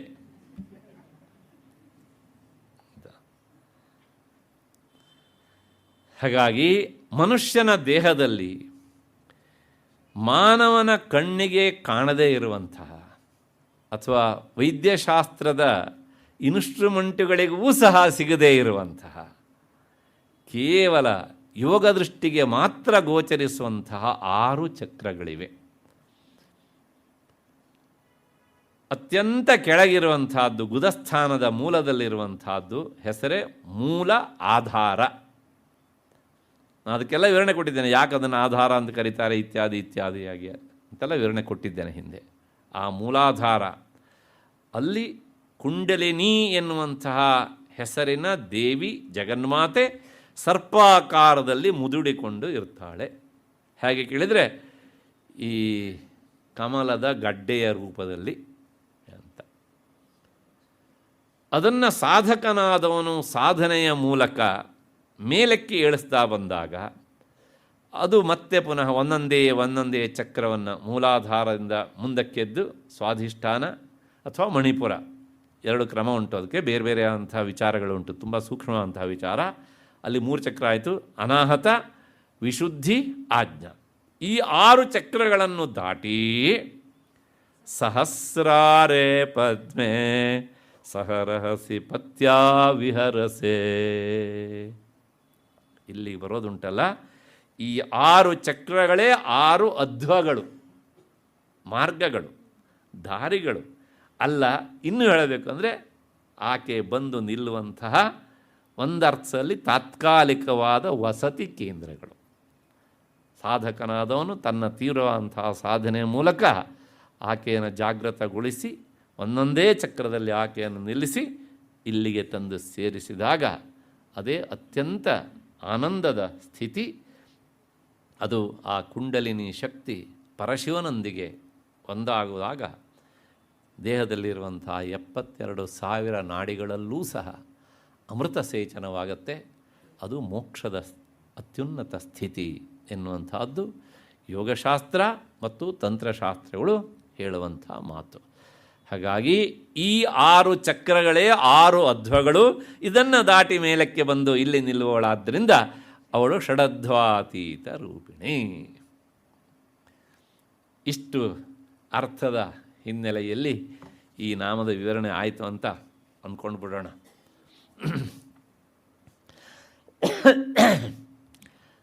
(992ನೇ ನಾಮ) ಅವ್ಯಾಜ ಕರುಣಾಮೂರ್ತಿ. ಅಂದರೆ ಅವ್ಯಾಜವಾದ ಕರುಣಾಮೂರ್ತಿ ಅಲ್ರಿ. ನೀವೇನು ಹೇಳ್ದಂಗಾಯ್ತು? ಅವ್ಯಾಜ ಕರುಣಾಮೂರ್ತಿ ವಿಸರ್ಗ ಇದೆ, ನೀವು ಅದನ್ನೇ ಅವ್ಯಾಜ ಕರುಣಾಮೂರ್ತಿ ವಿಸರ್ಗ ಲೆಸ್ ಮಾಡಿ ಹೇಳಿದ್ರಿ. ಏನು ನಮಗೇನು ಅರ್ಥ ಆಗಲಿಲ್ಲ ಅಂತ ಅಂದರೆ ಅರ್ಥ ಹೇಳೋದಕ್ಕೆ ಈಗ ಮುಂದಿನ ಸಂದರ್ಭ. ವ್ಯಾಜ ಅಂದರೆ ನೆಪ, ಹೇತು, ಕಾರಣ. ಅವ್ಯಾಜ ಅಂದರೆ ನಿಷ್ಕಾರಣ, ಅಕಾರಣವಾಗಿ ಕರುಣೆಯನ್ನು ತೋರಿಸುವ ವಿಗ್ರಹ ರೂಪದಲ್ಲಿ ಇರುವವಳು ಜಗನ್ಮಾತೆ. ಅಂದರೆ ಅವ್ಯಾಜ ಅನೌಪಾಧಿಕೀ ಯಾ ಕರುಣ ಸೈವ ಮೂರ್ತಿ ಸ್ವರೂಪಂ ಯಸ್ಯಾ ಸಾ ಅಂತ ಇದರ ವಿವರಣೆ.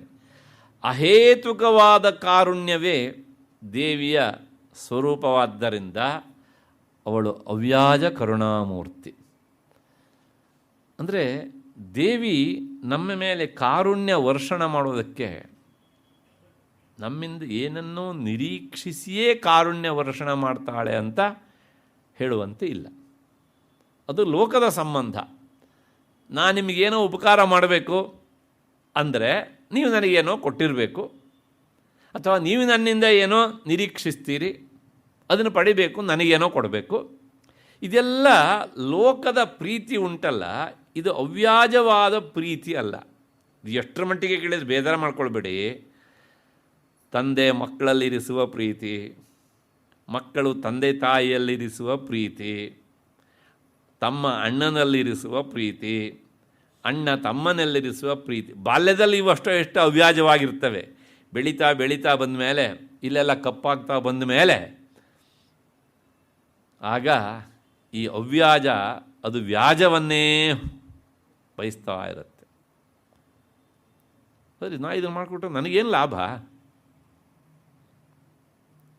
ಅಲ್ವಾ? ಲೋಕದ ಹಣೆ ಬರ ಇದು. ಮುಂದುವರೆದು ಹೇಳಬೇಕು ಅಂದರೆ ಗಂಡ ಹೆಂಡತಿಯರ ಸಂಬಂಧವು ಅಂತ ಹಂತದೊಳಗೆ ಅಲ್ಲಿಗೆ ಹೋಗ್ಬಿಟ್ಬಿಡುತ್ತೆ ಕೆಲವು ಸಲ. ಹಾಗಿಲ್ಲದೆ ಇದ್ರೆ ಯಾಕೆ ಇಷ್ಟು ಸಲ 3 ಸಲ ಹೇಳಿದರೆ ನೀನು ನಾನು ಅಂತ, ಯೂಯಂ ವಯಂ ವಯಂ ಅಲ್ವಾ? ಕಾರಣ ಇಷ್ಟೇ, ಪ್ರತಿ ಒಬ್ಬರೂ ಸಹ ಒಬ್ಬರ ಸ್ನೇಹ ಬಯಸಬೇಕು ಅಂದರೆ ಅಲ್ಲೊಂದು ವ್ಯಾಜ ಇರುತ್ತೆ. ವ್ಯಾಜ ಅಂದರೆ ನೆಪ, ಕಾರಣ. ಅವನೊಂದು ಅಧಿಕಾರದಲ್ಲಿರಬೇಕು, ಅಥವಾ ಇವನು ಕೇಳಿದ್ದನ್ನು ಈಡೇರಿಸಿಕೊಡ್ಬೇಕು, ದುಡ್ಡಿರಬೇಕು, ಅಥವಾ ಪಕ್ಕದ ಮನೆಯಲ್ಲಿ ನಾವಿಲ್ದಿದ್ದ ಮನೆ ಕಾಯೋಕ್ಕೆ ಒಂದು ಜನ ಬೇಕು. ಇದು ಆಗಿರ್ಬೋದು, ಆಗದೇನೂ ಇರ್ಬೋದು. ಬಟ್ ಮಾನುಷ ಸ್ವಭಾವವೇ ಸದಾ ನಾವು ಪ್ರೀತಿ ಹಂಚಬೇಕು ಅಂದರೆ ಯಾರಿಗೆ ಹಂಚ್ತೇವೋ ಅವ್ರಿಗೆ ನಮಗೇನಾರು ಆಗಬೇಕು. ನಾವು ಹೇಳ್ತೇವೆ, ಅಯ್ಯೋ ನೆಂಟರು ಕಂಡ್ರೆ ಹೆಸರಿಗೆ 3 ಬಿಲ್ಲಿ ಪ್ರಯೋಜನ ಇಲ್ಲ ಅವರಿಂದ ನಮಗೆ ಅಂತ. ಆ ಕಡೆಯವರು ಹಾಗೆ ಹೇಳ್ತಾರೆ ಅಲ್ವಾ? ಹೌದು ತಾನೆ? ಇದು ಲೋಕದ ಸ್ವಭಾವ. ಆದರೆ ಜಗನ್ಮಾತೆ ನಮ್ಮಿಂದ ಏನನ್ನು ನಿರೀಕ್ಷಿಸಿ ನಮ್ಮನ್ನು ಅನುಗ್ರಹಿಸ್ತಾಳೆ. ಏನನ್ನೂ ನಿರೀಕ್ಷಿಸಿಲ್ಲ. ಯಮೇ ವೈಷವೃಣುತೆ ತೇನ ಲಭ್ಯ. ಇವನನ್ನು ಅನುಗ್ರಹಿಸಬೇಕು ಅಂತ ಬುದ್ಧಿ ಬಂದರೆ ನಮ್ಮಿಂದ ಏನನ್ನೂ ನಿರೀಕ್ಷಣೆ ಮಾಡ್ದೇನೆ ಅವಳು ಅನುಗ್ರಹ ಮಾಡಿಬಿಡ್ತಾಳೆ. ಆ ಅನುಗ್ರಹ ಹೇಗಿರುತ್ತೆ ಕೇಳಿದರೆ, ಫಲಮಪಿಚ ವಾಂಛಾ ಸಮಧಿಕಂ. ನಾವು ನಿರೀಕ್ಷಣೆ ಮಾಡಿದ್ದಕ್ಕಿಂತ ಹೆಚ್ಚು ಫಲವನ್ನು ಕೊಟ್ಟು ಅನುಗ್ರಹ ಮಾಡ್ತಾಳೆ.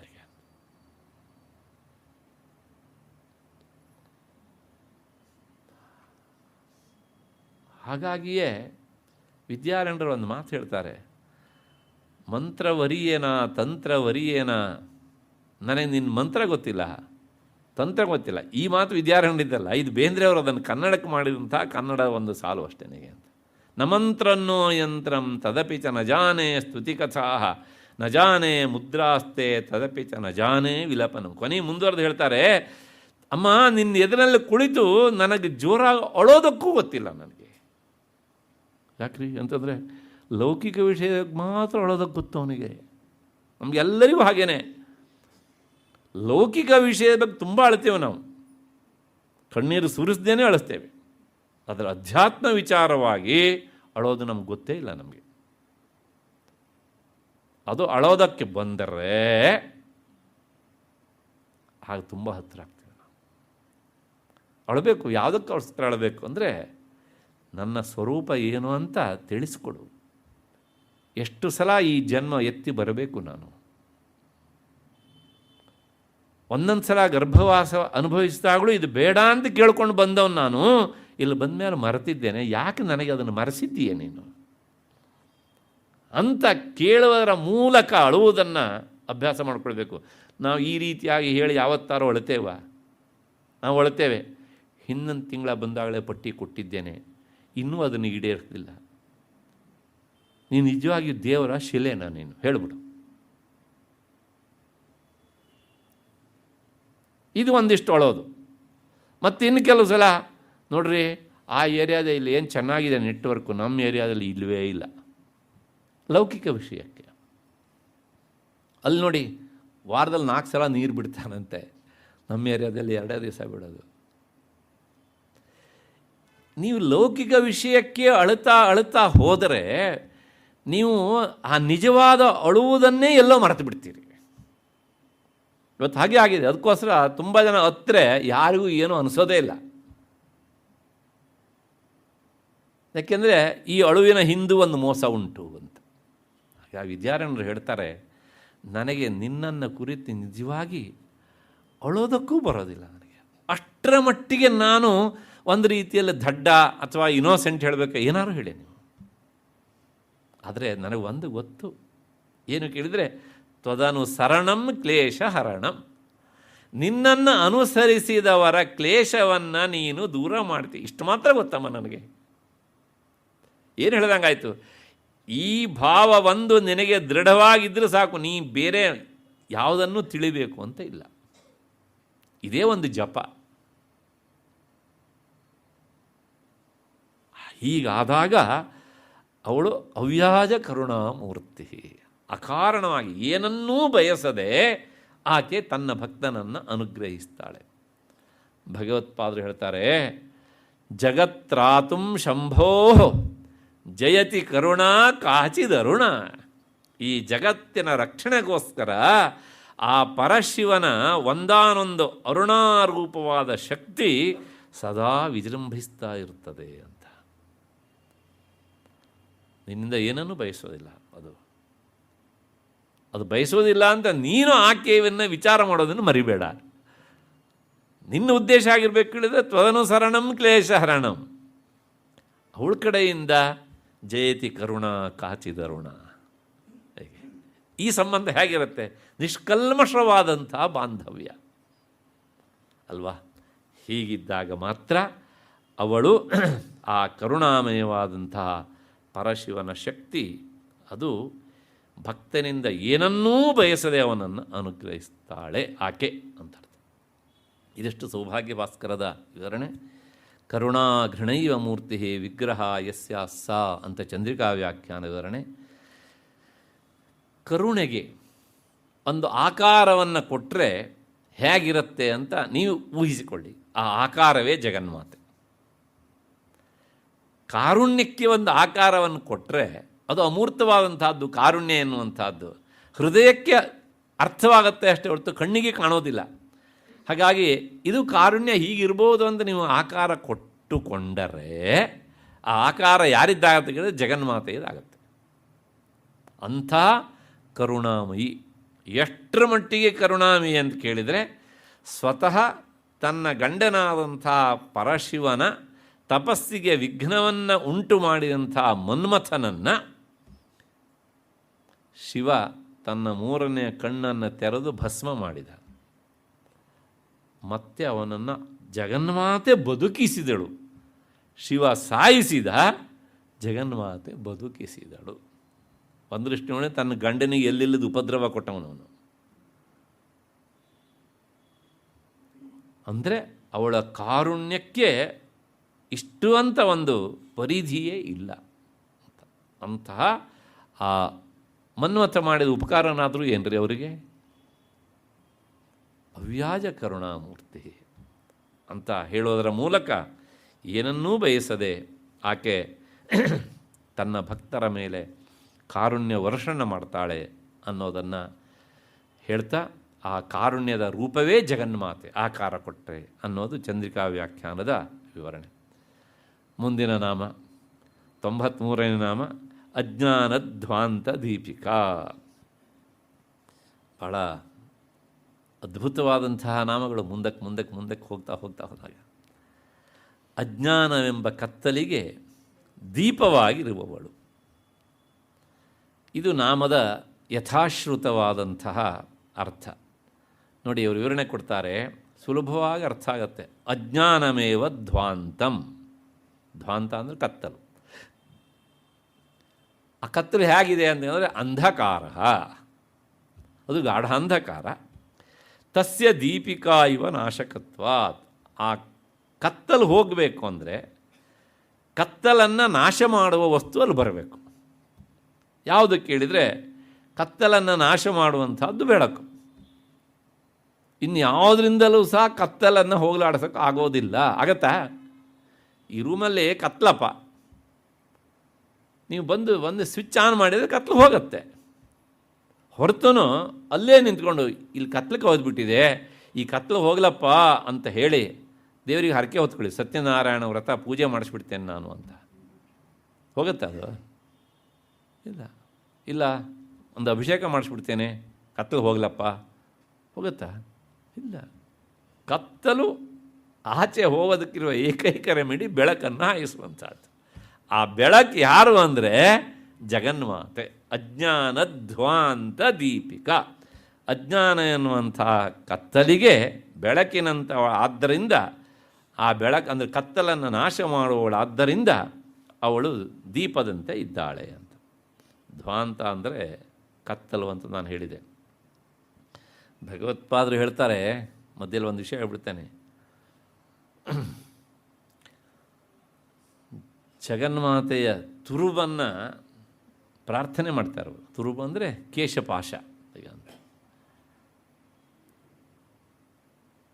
ಧ್ವಾಂತಂ ನಃ ಸುಲಿತ ದಲಿತೇಂದೀ ವರವನಂ ಘನ ಸ್ನಿಗ್ಧ ಶ್ಲಕ್ಷ್ಣಂ ಚಿಕುರ ನಿಕುರಂಬಂ ತವ ಶಿವೇ ಅಂತ.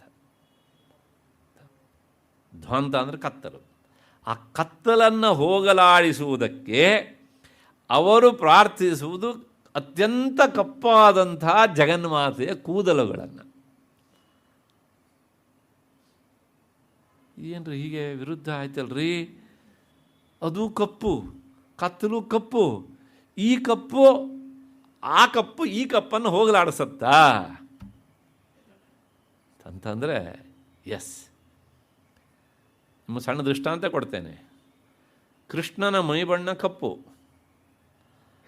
ಅವನು ಹುಟ್ಟಿದ್ದು ಕೃಷ್ಣ ಪಕ್ಷದಲ್ಲಿ. ಕೃಷ್ಣ ಅಂದರೆ ಕಪ್ಪು, ಸಾಲದಕ್ಕೆ ರಾತ್ರಿ ಅದೂ ಸಹ ಕಪ್ಪು ಅಲ್ವಾ? ಆದರೆ ಅವನು ಕೊಟ್ಟಂಥ ಜ್ಞಾನಾಮೃತ ಗೀತೆಯ ಮೂಲಕ ಅದು ಕಪ್ಪ ಬೆಳಕ.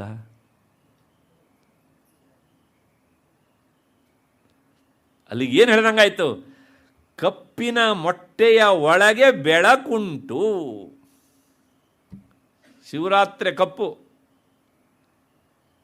ಶಿವನ ಪೂಜೆ ಮಾಡೋದು ಯಾವಾಗ? ರಾತ್ರಿಯಲ್ಲೇ. ನಾವು ಹಗಲಲ್ಲಿ ಪೂಜೆ ಮಾಡಿಬಿಟ್ಟು ರಾತ್ರಿ ಮನ್ಕೊಳ್ಳೋದು ಅಭ್ಯಾಸ ಮಾಡ್ಕೊಂಡಿದ್ದೇವೆ, ಹಾಗಾಗಿ ಗೊತ್ತಿಲ್ಲ ನಮಗೆ. ಆದರೆ ಶಿವನ ಸ್ವರೂಪ ಎಂಥದ್ದು ಕಡೆದ ಸ್ಫಟಿಕ ಆದಷ್ಟು ಬೆಳುಪು. ಹಾಗಾಗಿ ಕಪ್ಪು ಯಾವಾಗಲೂ ಸಹ ಅದು ಹೇಯ ಅಲ್ಲ, ನೆನಪಿಟ್ಕೊಳ್ಳಿ. ಅದು ಸಹ ಅತ್ಯಂತ ಮಂಗಳಕರವಾದದ್ದು. ನಾನು ಯಾವಾಗಲೂ ತಮಾಷೆಗೆ ಹೇಳ್ತೇನೆ, ನೀವು ಮದುವೆಯಲ್ಲಿ ಹುಡುಗಿಗೆ ಬಂಗಾರದ ಆಭರಣಗಳನ್ನು ಹೇರಿ ಅದರ ಕರ್ಮಿಣಿ ಕಟ್ಟಿದರೆ ಮಾತ್ರ ಎಲ್ಲದಕ್ಕೂ ಬೆಲೆ. ಸದ್ಯ ನಮ್ಮ ತಾಯಂದಿರು ಬಿಳಿ ಕರ್ಮಿಣಿ ತಂದುಬಿಡಪ್ಪ ಅಂತ ಹೇಳೋದಕ್ಕೆ ಇನ್ನೂ ಶುರು ಮಾಡಲಿಲ್ಲ. ಅದೃಷ್ಟ. ಹೌದು, ಹಾಗೆ ಹೇಳಬೇಕು. ಏನು, ಬಿಳಿ ಮಣಿ ಎಂಬ ಹೆಸರಿನ ಕರಿಮಣಿ. ನೀವು ಅದಕ್ಕೋಸ್ಕರ ಹೇಳ್ತಾರೆ, ಆ ಮಾಂಗಲ್ಯ ಸೂತ್ರ ಉಂಟಲ್ಲ, ಅದು ಮಾತ್ರ ನಿಜವಾದ ಆಭರಣ. ಅದು ಮಾಂಗಲ್ಯಪ್ರದವಾದಂಥದ್ದು. ಮಿಕ್ಕಿದ್ದೆಲ್ಲವೂ ಸಹ ಆಭರಣಗಳು ಅಷ್ಟೇ. ನೋಡಿ, ಪ್ರಶ್ನೆ ಇಷ್ಟೇ, ಇಂಥ ಮಂಗಲಕರವಾದಂಥ ಸಂದರ್ಭದಲ್ಲಿ ಕಪ್ಪಾದಂಥ ಕರಿಮಣಿಯೇ ಮಾಂಗಲ್ಯ ಧಾರಣೆಗೆ ಬೇಕು ಅಂತ ಆದರೆ ಅಲ್ಲಿ ಏನೋ ಒಂದು ಇರಬೇಕಲ್ವಾ? ಕಪ್ಪಿನ ಒಳಗೆ ಶುಭ್ರತೆ, ಸ್ವಚ್ಛತೆ, ಬಿಳುಪು ಏನೆಲ್ಲ ಉಂಟು. ಹಾಗಾಗಿ ಭಗವತ್ಪಾದರು ಧ್ವಂತಂನಃ ಅಂತ ಆ ಕಪ್ಪನ್ನೇ, ಕಪ್ಪಾದ ಮುಡಿಯನ್ನು ಸ್ತೋತ್ರ ಮಾಡ್ತಾರೆ. ಯಾಕೆ ಕೇಳಿದರೆ, ಈ ಕಪ್ಪು ಎಷ್ಟೇ ಕಪ್ಪಿದ್ರೂ ಸಹ ತಾಯಿ ನಿನ್ನ ಕೂದಲಿನಷ್ಟು ಕಪ್ಪಲ್ಲಮ್ಮ ಅದು. ಇವತ್ತಿನ ತಾಯಿರು ಅರ್ಥ ಮಾಡ್ಕೊಳ್ಬೇಕು, ಯಾಕೆಂದರೆ ಇವರದ್ದು ಒರಿಜಿನಲ್ ಕಪ್ಪಲ್ಲ, ಅದು ನಿಜವಾದ ಕಪ್ಪು. ಹಾಗಾಗಿ ಈ ಕಪ್ಪನ್ನು ನೋಡಿದಾಗ ಆ ಹೊರಗಿನ ಕತ್ತಲೆ ಎನ್ನುವಂಥ ಕಪ್ಪಿಗೆ, ಓಹೋ, ನಾನು ನಿಜವಾದ ಕಪ್ಪಲ್ಲ, ಇದು ನಿಜವಾದ ಕಪ್ಪು, ಈ ಕಪ್ಪಿನ ಮುಂದೆ ನಾನು ಇರುವುದು ನನಗೆ ಶೋಭೆ ಅಲ್ಲ ಅಂತ ಅದು ಹೊರಟೋಗ್ಬೇಕು ಅದಕ್ಕೆ ಅಂತ. ಆದ್ದರಿಂದ ಜಗನ್ಮಾತೆಯ ತುರುಬನ್ನೇ, ಕೇಶಪಾಶವನ್ನೇ, ಅಜ್ಞಾನ ಎನ್ನುವಂಥ ಕತ್ತಲನ್ನು ದೂರ ಮಾಡೋದಕ್ಕೆ ಪ್ರಾರ್ಥನೆ ಮಾಡ್ತಾರೆ. ಯಾಕೆ ಕೇಳಿದರೆ, ಕಪ್ಪೆಲ್ಲವುದೂ ಸಹ ಅದು ಹೇಯವಾದದ್ದು, ತಿರಸ್ಕಾರವಾದದ್ದು ಅಂತ ಅರ್ಥ ಅಲ್ಲ. ಅಷ್ಟು ಹಿನ್ನೆಲೆಯಲ್ಲಿ ಧ್ವಾಂತ ಅಂದರೆ ಕತ್ತಲು, ಅಂಧಕಾರ, ಅದರ ನಾಶಕ್ಕೆ ದೇವಿ ದೀಪದಂತೆ ಇದ್ದವಳಾದ್ದರಿಂದ ಅವಳು ಅಜ್ಞಾನ ಧ್ವಾಂತ ದೀಪಿಕಾ ಅಂತ ಅನ್ನಿಸ್ತಾಳೆ. ಗೀತಾಚಾರ್ಯ ಇದಕ್ಕೆ ಸಂಬಂಧಪಟ್ಟ ಹಾಗೆ ಒಂದು ಮಾತನ್ನು ಹೇಳ್ತಾನೆ 10ನೇ ಅಧ್ಯಾಯದಲ್ಲಿ. ಕತ್ತಲು ಒಳಗಿದೆ, ಅಜ್ಞಾನ ರೂಪವಾದ ಕತ್ತಲು. ಈ ಅಜ್ಞಾನ ರೂಪವಾದ ಕತ್ತಲನ್ನು ಹೋಗಲಾಡಿಸೋದಕ್ಕೆ ಈ ಹೊರಗಣಿಂದ ಟಾರ್ಚ್ ಬಿಡೋದಕ್ಕಾಗುತ್ತಾ? ಇಲ್ಲ. ಹಾಗಿದ್ರೆ ಅಲ್ಲೇ ಒಂದು ಬೆಳಕು ಹುಟ್ಟಬೇಕು. ಆ ಬೆಳಕು ಯಾವುದು ಕೇಳಿದರೆ ಅದೇ ಸುಜ್ಞಾನ ಅಥವಾ ಜ್ಞಾನ ಎನ್ನುವಂಥ ಬೆಳಕು. ಆ ಜ್ಞಾನ ಎನ್ನುವ ಬೆಳಕು ಅಲ್ಲಿ ಪ್ರಕಾಶಿತವಾದಾಗ ಅಜ್ಞಾನ ಎನ್ನುವಂಥ ಕತ್ತಲು ಅಲ್ಲಿಂದ ಕಾಲು ಕೀಳತ್ತೆ. ಅದಕ್ಕೋಸ್ಕರನೇ ಕೃಷ್ಣ ಹೇಳ್ತಾನೆ, ತೇಷಾಂ ಏವಾನುಕಂಪಾರ್ಥಂ ಅಹಂ ಅಜ್ಞಾನಜಂ ತಮಃ ನಾಶಯಾಮಿ ಆತ್ಮಭಾವಸ್ಥಃ ಜ್ಞಾನದೀಪೇನ ಭಾಸ್ವತ. 10ನೇ ಅಧ್ಯಾಯದಲ್ಲಿ ಭಗವಂತ ಹೇಳಿದಂಥ ಮಾತು. ನಾನು ನನ್ನ ಭಕ್ತರ ಮೇಲಿರುವಂಥ ಕನಿಕರದಿಂದ ಅವರ ಅಂತಃಕರಣದಲ್ಲಿಯೇ ಇದ್ದುಕೊಂಡು ಅವಿವೇಕಜನ್ಯವಾದಂಥ ತಪ್ಪು ತಿಳುವಳಿಕೆ ಎನ್ನುವಂತಹ ಈ ಕತ್ತಲೆಯನ್ನು ಪ್ರಕಾಶರೂಪವಾದಂಥ ಜ್ಞಾನದ ಮೂಲಕ ನಾನು ನಾಶ ಮಾಡ್ತೇನೆ. ಅಂದರೆ ಅವರ ಅಂತಃಕರಣದಲ್ಲಿ ನಾನು ವಾಸ ಮಾಡುವುದರ ಮೂಲಕ, ಅವನು ವಾಸ ಮಾಡಿದ್ದೇನಂತೆ ಅಂದರೆ ಅವನು ಜ್ಞಾನಸ್ವರೂಪನೇ. ಹಾಗಾಗಿ ಜ್ಞಾನಸ್ವರೂಪನಾದಂಥ ಅವನು ಅಲ್ಲಿ ಇರುವುದರ ಮೂಲಕ ನಾಶ ಮಾಡ್ತೇನೆ ಅಂತ ಹೇಳ್ತಾನೆ ಭಗವಂತ. ಈ ನಾಮ ಏನು ಹೇಳುತ್ತೆ ಅಂದರೆ, ಗೀತೆಯಲ್ಲಿ ಭಗವಂತ ಹೇಳಿದಂಥ ಆ ಜ್ಞಾನದ ಸ್ವರೂಪ ಹೇಗುಂಟು ಕೇಳಿದರೆ ಆ ಸ್ವರೂಪವೇ ದೇವಿ. ಹಾಗಾಗಿ ಅಜ್ಞಾನ ಧ್ವಾಂತ ದೀಪಿಕಾ ಅಂತ. ಇದನ್ನು ಕೇಳಿದಾಗ ಒಂದು ಸಂಶಯ ಬರ್ತದೆ ನಮಗೆ. ಏನು ಅಂದರೆ,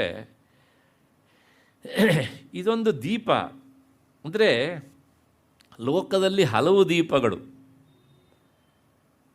ಈ ಯಾವ ದೀಪವನ್ನು ಮನಸ್ಸಿಗೆ ತಂದುಕೊಳ್ಬೇಡಿ. ಜ್ಞಾನ ದೀಪದ ಬಗ್ಗೆ ಒಂದು ವಿವರಣೆಯನ್ನು ಕೊಡ್ತಾರೆ ಆಚಾರ್ಯ ಶಂಕರರು. ಅದೇ ಶ್ಲೋಕದಲ್ಲಿ ಬಹಳ ಸುಂದರವಾಗಿ ರೂಪಕವಾಗಿ ಅದನ್ನು ವರ್ಣನೆ ಮಾಡಿದ್ದಾರೆ ಅವರು. ಆ ಜ್ಞಾನದೀಪ ಅನ್ನೋದರ ಸುಂದರವಾದ ವಿವರಣೆ ಅವರು ಕೊಟ್ಟಿದ್ದು ಹೇಗೆ ಕೇಳಿದರೆ, ಮೊದಲು ಆ ದೀಪದ ಕಲ್ಪನೆ ಹೀಗೆ: ಆತ್ಮ ಮಾತ್ರ ಸತ್ಯ, ಆತ್ಮೇತರವಾದದ್ದೆಲ್ಲವುದೂ ಮಿಥ್ಯ. ಇದು ಜ್ಞಾನದೀಪದ ಆಕಾರ. ಇಷ್ಟನ್ನು ಭಾವಿಸಿಕೊಳ್ಳೋಕ್ಕಾಗತ್ತೆ ಅಲ್ವ ನಮಗೆ? ಆತ್ಮ ಮಾತ್ರ ಸತ್ಯ, ಆತ್ಮೇತರವಾದದ್ದು ಮಿಥ್ಯ. ಇದು ಜ್ಞಾನದೀಪದ ಆಕಾರ. ಈ ವಿವೇಕ ಪ್ರತ್ಯಯ ಏನುಂಟು, ವಿವೇಕ ಪ್ರತ್ಯಯ ಅಂದರೆ ವಿವೇಕ ರೂಪವಾದಂತಹ ತಿಳುವಳಿಕೆ, ಅದೇ ಜ್ಞಾನದ ರೂಪ.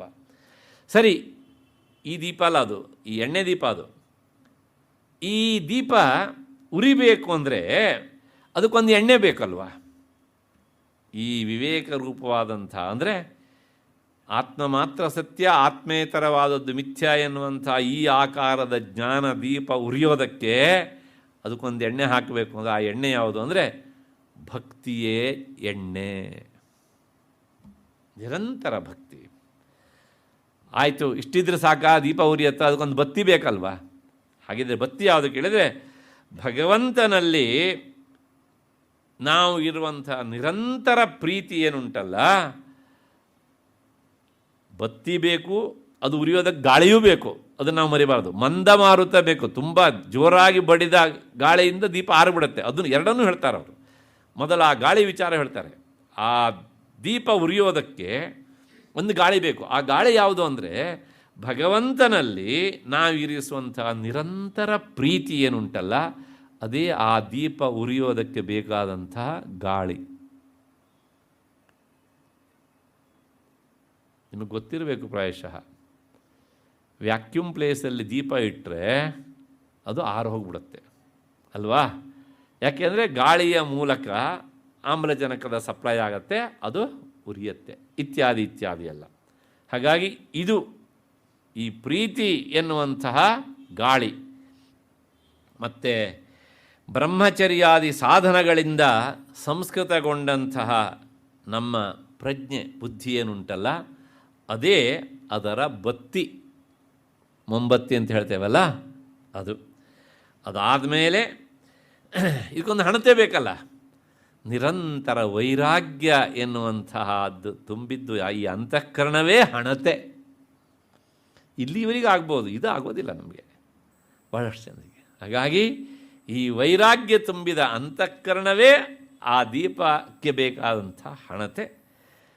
ಇನ್ನೊಂದು ಬೇಕು, ಆ ದೀಪ ಆರಬಾರ್ದಲ್ಲ. ಏನು ಅಂದರೆ ರಾಗದ್ವೇಷಗಳು ಎನ್ನುವಂತಹ ರಭಸವಾಗಿ ಬೀಸದೇ ಇರುವಂತಹ, ಅಂದರೆ ಗಾಳಿಯ ಹೊಡೆತ ಇಲ್ಲದೇ ಇರುವಂಥ ಮನಸ್ಸೇ ಆ ದೀಪವನ್ನು ಇಡುವ ಕೋಣೆ. ಅಲ್ಲಿ ರಭಸದಿಂದ ಬೀಸುವ ಗಾಳಿ ಇರಬಾರ್ದು. ಆ ಕೋಣೆ ಹೇಗಿರಬೇಕು? ರಾಗದ್ವೇಷಗಳು, ಅಸೂಯೆ, ಹೊಟ್ಟೆ ಕಿಚ್ಚು ಇತ್ಯಾದಿ ಇತ್ಯಾದಿ ಯಾವುದೇ ಈ ಪ್ರಚಂಡವಾದ ಗಾಳಿ ಬೀಸಬಾರದು. ಇಂತಹ ಆ ಕೋಣೆಯಲ್ಲಿ ಆ ದೀಪವನ್ನು ಇಡಬೇಕು. ಆಗ ಸಮ್ಯಕ್ ದರ್ಶನ ಎನ್ನುವಂಥ ಜ್ಞಾನ ದೀಪದ ಪ್ರಭೆ ಉಂಟಾಗುತ್ತೆ. ಇಷ್ಟನ್ನು ಅವರ ಭಾಷ್ಯದ ಸಾರ ಅಂತ ಹೇಳ್ಬೋದು. ಇದು ಭಗವತ್ಪಾದರ ಶೈಲಿ. ಬರೇ ಜ್ಞಾನದೀಪ ಅಂತ ಹೇಳ್ಬಿಟ್ರೆ ಏನು ಅರ್ಥ ಆಗುತ್ತೆ? ಆಗೋದಿಲ್ಲ ಅಂತ ಈ ರೀತಿಯಾಗಿ ನಮಗೆ ಗೊತ್ತಿರುವಂತಹ ವಿಷಯಗಳ ಮೂಲಕ ಆ ಅಮೂರ್ತವಾದಂಥದ್ದನ್ನು ಕಲ್ಪಿಸಿಕೊಳ್ಳೋದಕ್ಕೆ, ಮೂರ್ತ ರೂಪವನ್ನು ತಂದುಕೊಳ್ಳೋದಕ್ಕೆ ನಮಗೆ ಈ ರೀತಿಯಾದಂಥ ಎಲ್ಲ ವಿಷಯಗಳನ್ನು ಒದಗಿಸಿ ಕೊಡ್ತಾರೆ ಅವರು. ಹೀಗೆ ಇಷ್ಟು ಹಿನ್ನೆಲೆಯಲ್ಲಿ ಗೀತಾಚಾರ್ಯ ಹೇಳಿದಂಥ ಶ್ಲೋಕದ ವಿವರಣೆ, ಜಗನ್ಮಾತೆ ಆ ಸಮ್ಯಕ್ ದರ್ಶನ ರೂಪವಾದಂಥ ಜ್ಞಾನದೀಪದ ಪ್ರಭೆಯಲ್ಲಿ ಇರುವವಳಾದ್ದರಿಂದ ಅವಳು ಅಜ್ಞಾನಧ್ವಾಂತ ದೀಪಿಕಾ ಅಂತ. ಇನ್ನು ಚಂದ್ರಿಕಾ ವ್ಯಾಖ್ಯಾನ ಅವರು ಹೇಳ್ತಾರೆ ಏನು ಅಂದರೆ, ತಸ್ಯಾಪಿ ಪ್ರಕಾಶಕ ತೇಜಸ್ವರೂಪ. ನಾನು ಆಗ ಸೌಂದರ್ಯ ಲಹರಿಯಲ್ಲಿ ಹೇಳಿದೆ, ಆ ಕತ್ತಲನ್ನೂ ಸಹ ಓಡಿಸುವವಳು ಅಂತ. ಇವರು ಹೇಳ್ತಾರೆ ಆ ಕತ್ತಲನ್ನೂ ಸಹ ಪ್ರಕಾಶ ರೂಪವಾಗಿ ಮಾರ್ಪಡಿಸುವವಳು ಅವಳು. ಕತ್ತಲನ್ನು ಹೋಗಲಾಡಿಸುವುದು ಬೇರೆ, ಇದ್ದ ಕತ್ತಲನ್ನೇ ಬೆಳಕಾಗಿ ಪರಿವರ್ತಿಸುವುದು ಬೇರೆ.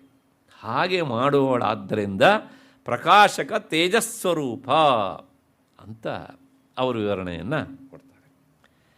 ಅಲ್ಲಿಗೆ ಸೌಭಾಗ್ಯ ಭಾಸ್ಕರದ ಹಿನ್ನೆಲೆಯಲ್ಲಿ ಮತ್ತು ಆಚಾರ್ಯ ಶಂಕರ ಭಗವತ್ಪಾದರು ಗೀತಾಚಾರ್ಯನ ಮಾತಿಗೆ ಕೊಟ್ಟ ವಿವರಣೆ ಹಿನ್ನೆಲೆಯಲ್ಲಿ ಮತ್ತು ಚಂದಿಕಾ ವ್ಯಾಖ್ಯಾನದ ಹಿನ್ನೆಲೆಯಲ್ಲಿ ನಾವು ಅವಳು ಹೇಗೆ ಬೆಳಕಿನ ರೂಪದವಳು ಅಂತ ನೋಡಿದ್ದಾಯಿತು. ಮಧ್ಯದಲ್ಲಿ ನನ್ನೊಂದು ಸಣ್ಣ ವಿವರಣೆ ಅದಕ್ಕೆ. ಏನು ಅಂದರೆ, ಕತ್ತಲು ಎರಡು ತರಹದ್ದು. ಒಂದು ಕಣ್ಣಿಗೆ ಕವಿಯುವ ಕತ್ತಲು, ಹೊರಗಿನ ಕತ್ತಲು ಅದು ಅಲ್ವಾ. ಈ ಕತ್ತಲು ಅಷ್ಟೊಂದು ಅಪಾಯಕಾರಿ ಅಲ್ಲ ನನ್ನ ಪ್ರಕಾರ. ಯಾಕೆ ಕೇಳಿದರೆ, ಕಣ್ಣಿಗೆ ಕತ್ತಲು ಕವಿದಾಗಲೂ ಒಳಗಿನ ನಮ್ಮ ಬುದ್ಧಿ ಕೆಲಸ ಮಾಡ್ತಾ ಇರುತ್ತೆ. ಒಪ್ಕೊಳ್ತೀನಿ ಅಂತ ಅಂದ್ಕೊಂಡಿದ್ದೇನೆ. ರೂಮಲ್ಲಿ ಕೂತಿರ್ತೇವೆ, ಲೈಟೇ ಇರೋದಿಲ್ಲ, ಕತ್ಲು ಆದರೂ ಸಹ ನಮ್ಮ ಬುದ್ಧಿ ಕೆಲಸ ಮಾಡುತ್ತಾ ಇಲ್ವಾ? ಎಲ್ಲ ಕೆಲಸ ಮಾಡುತ್ತೆ.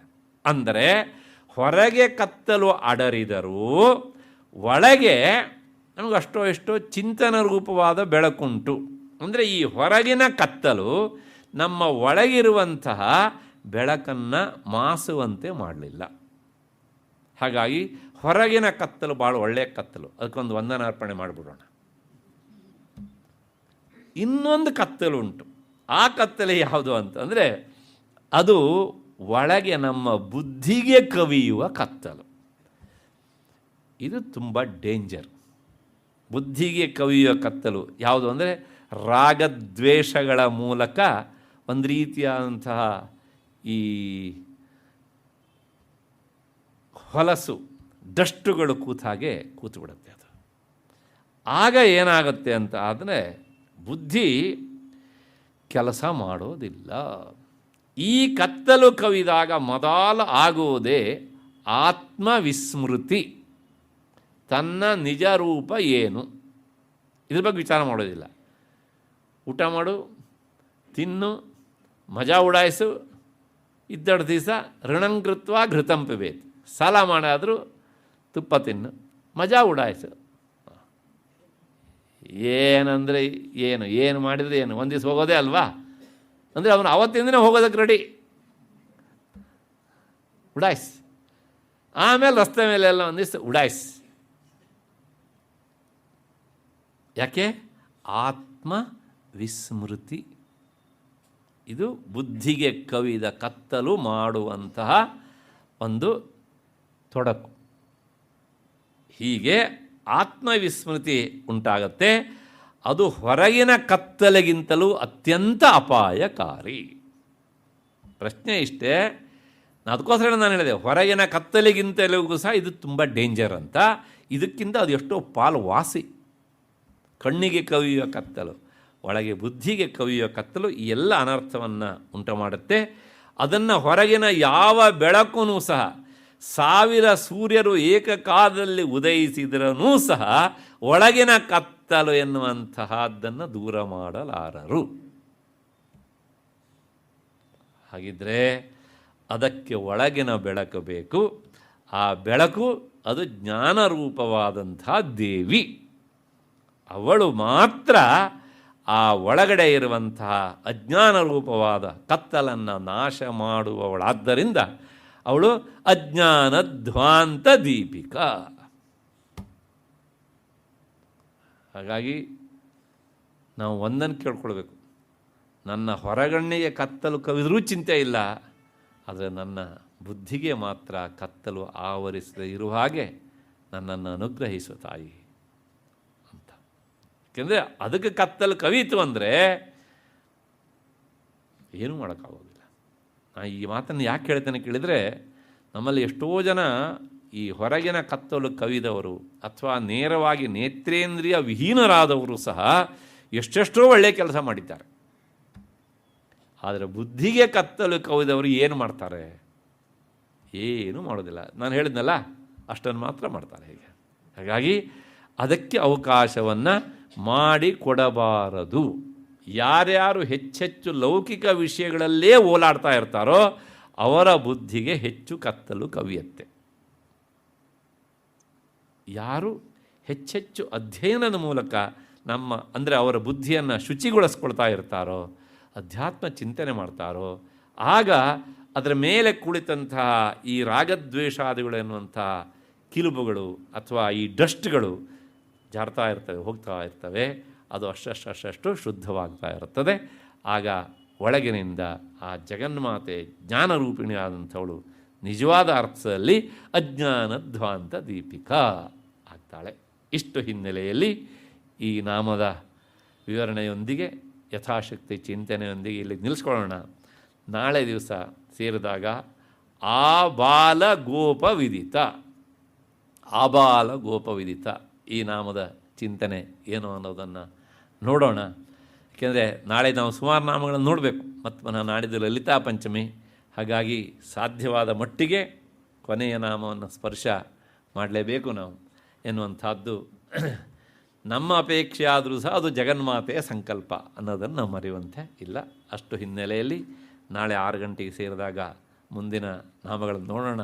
ಭಾಳ ಸುಂದರವಾದಂಥ ನಾಮಗಳು. ನಾವು ಲೋಕದಲ್ಲಿ ಯಾರನ್ನು ಬಾಲಕರು ಅಂತ ಅಂದ್ಕೊಳ್ತೇವೋ ಅವರು ಅಲ್ವೇ ಅಲ್ಲ ಇಲ್ಲಿ ಬಾಲಕರು ಅಂತಂದರೆ ಅವರು ಯಾರು ಬಾಲಕರು ಅನ್ನೋದನ್ನು ನಾಳೆ ಸೇರಿದಾಗ ನೋಡೋಣ. ಅಲ್ಲಿವರೆಗೆ ನಿಮಗೆಲ್ಲ ನಮಸ್ಕಾರ ಮತ್ತು ಕೃತಜ್ಞತೆಗಳು.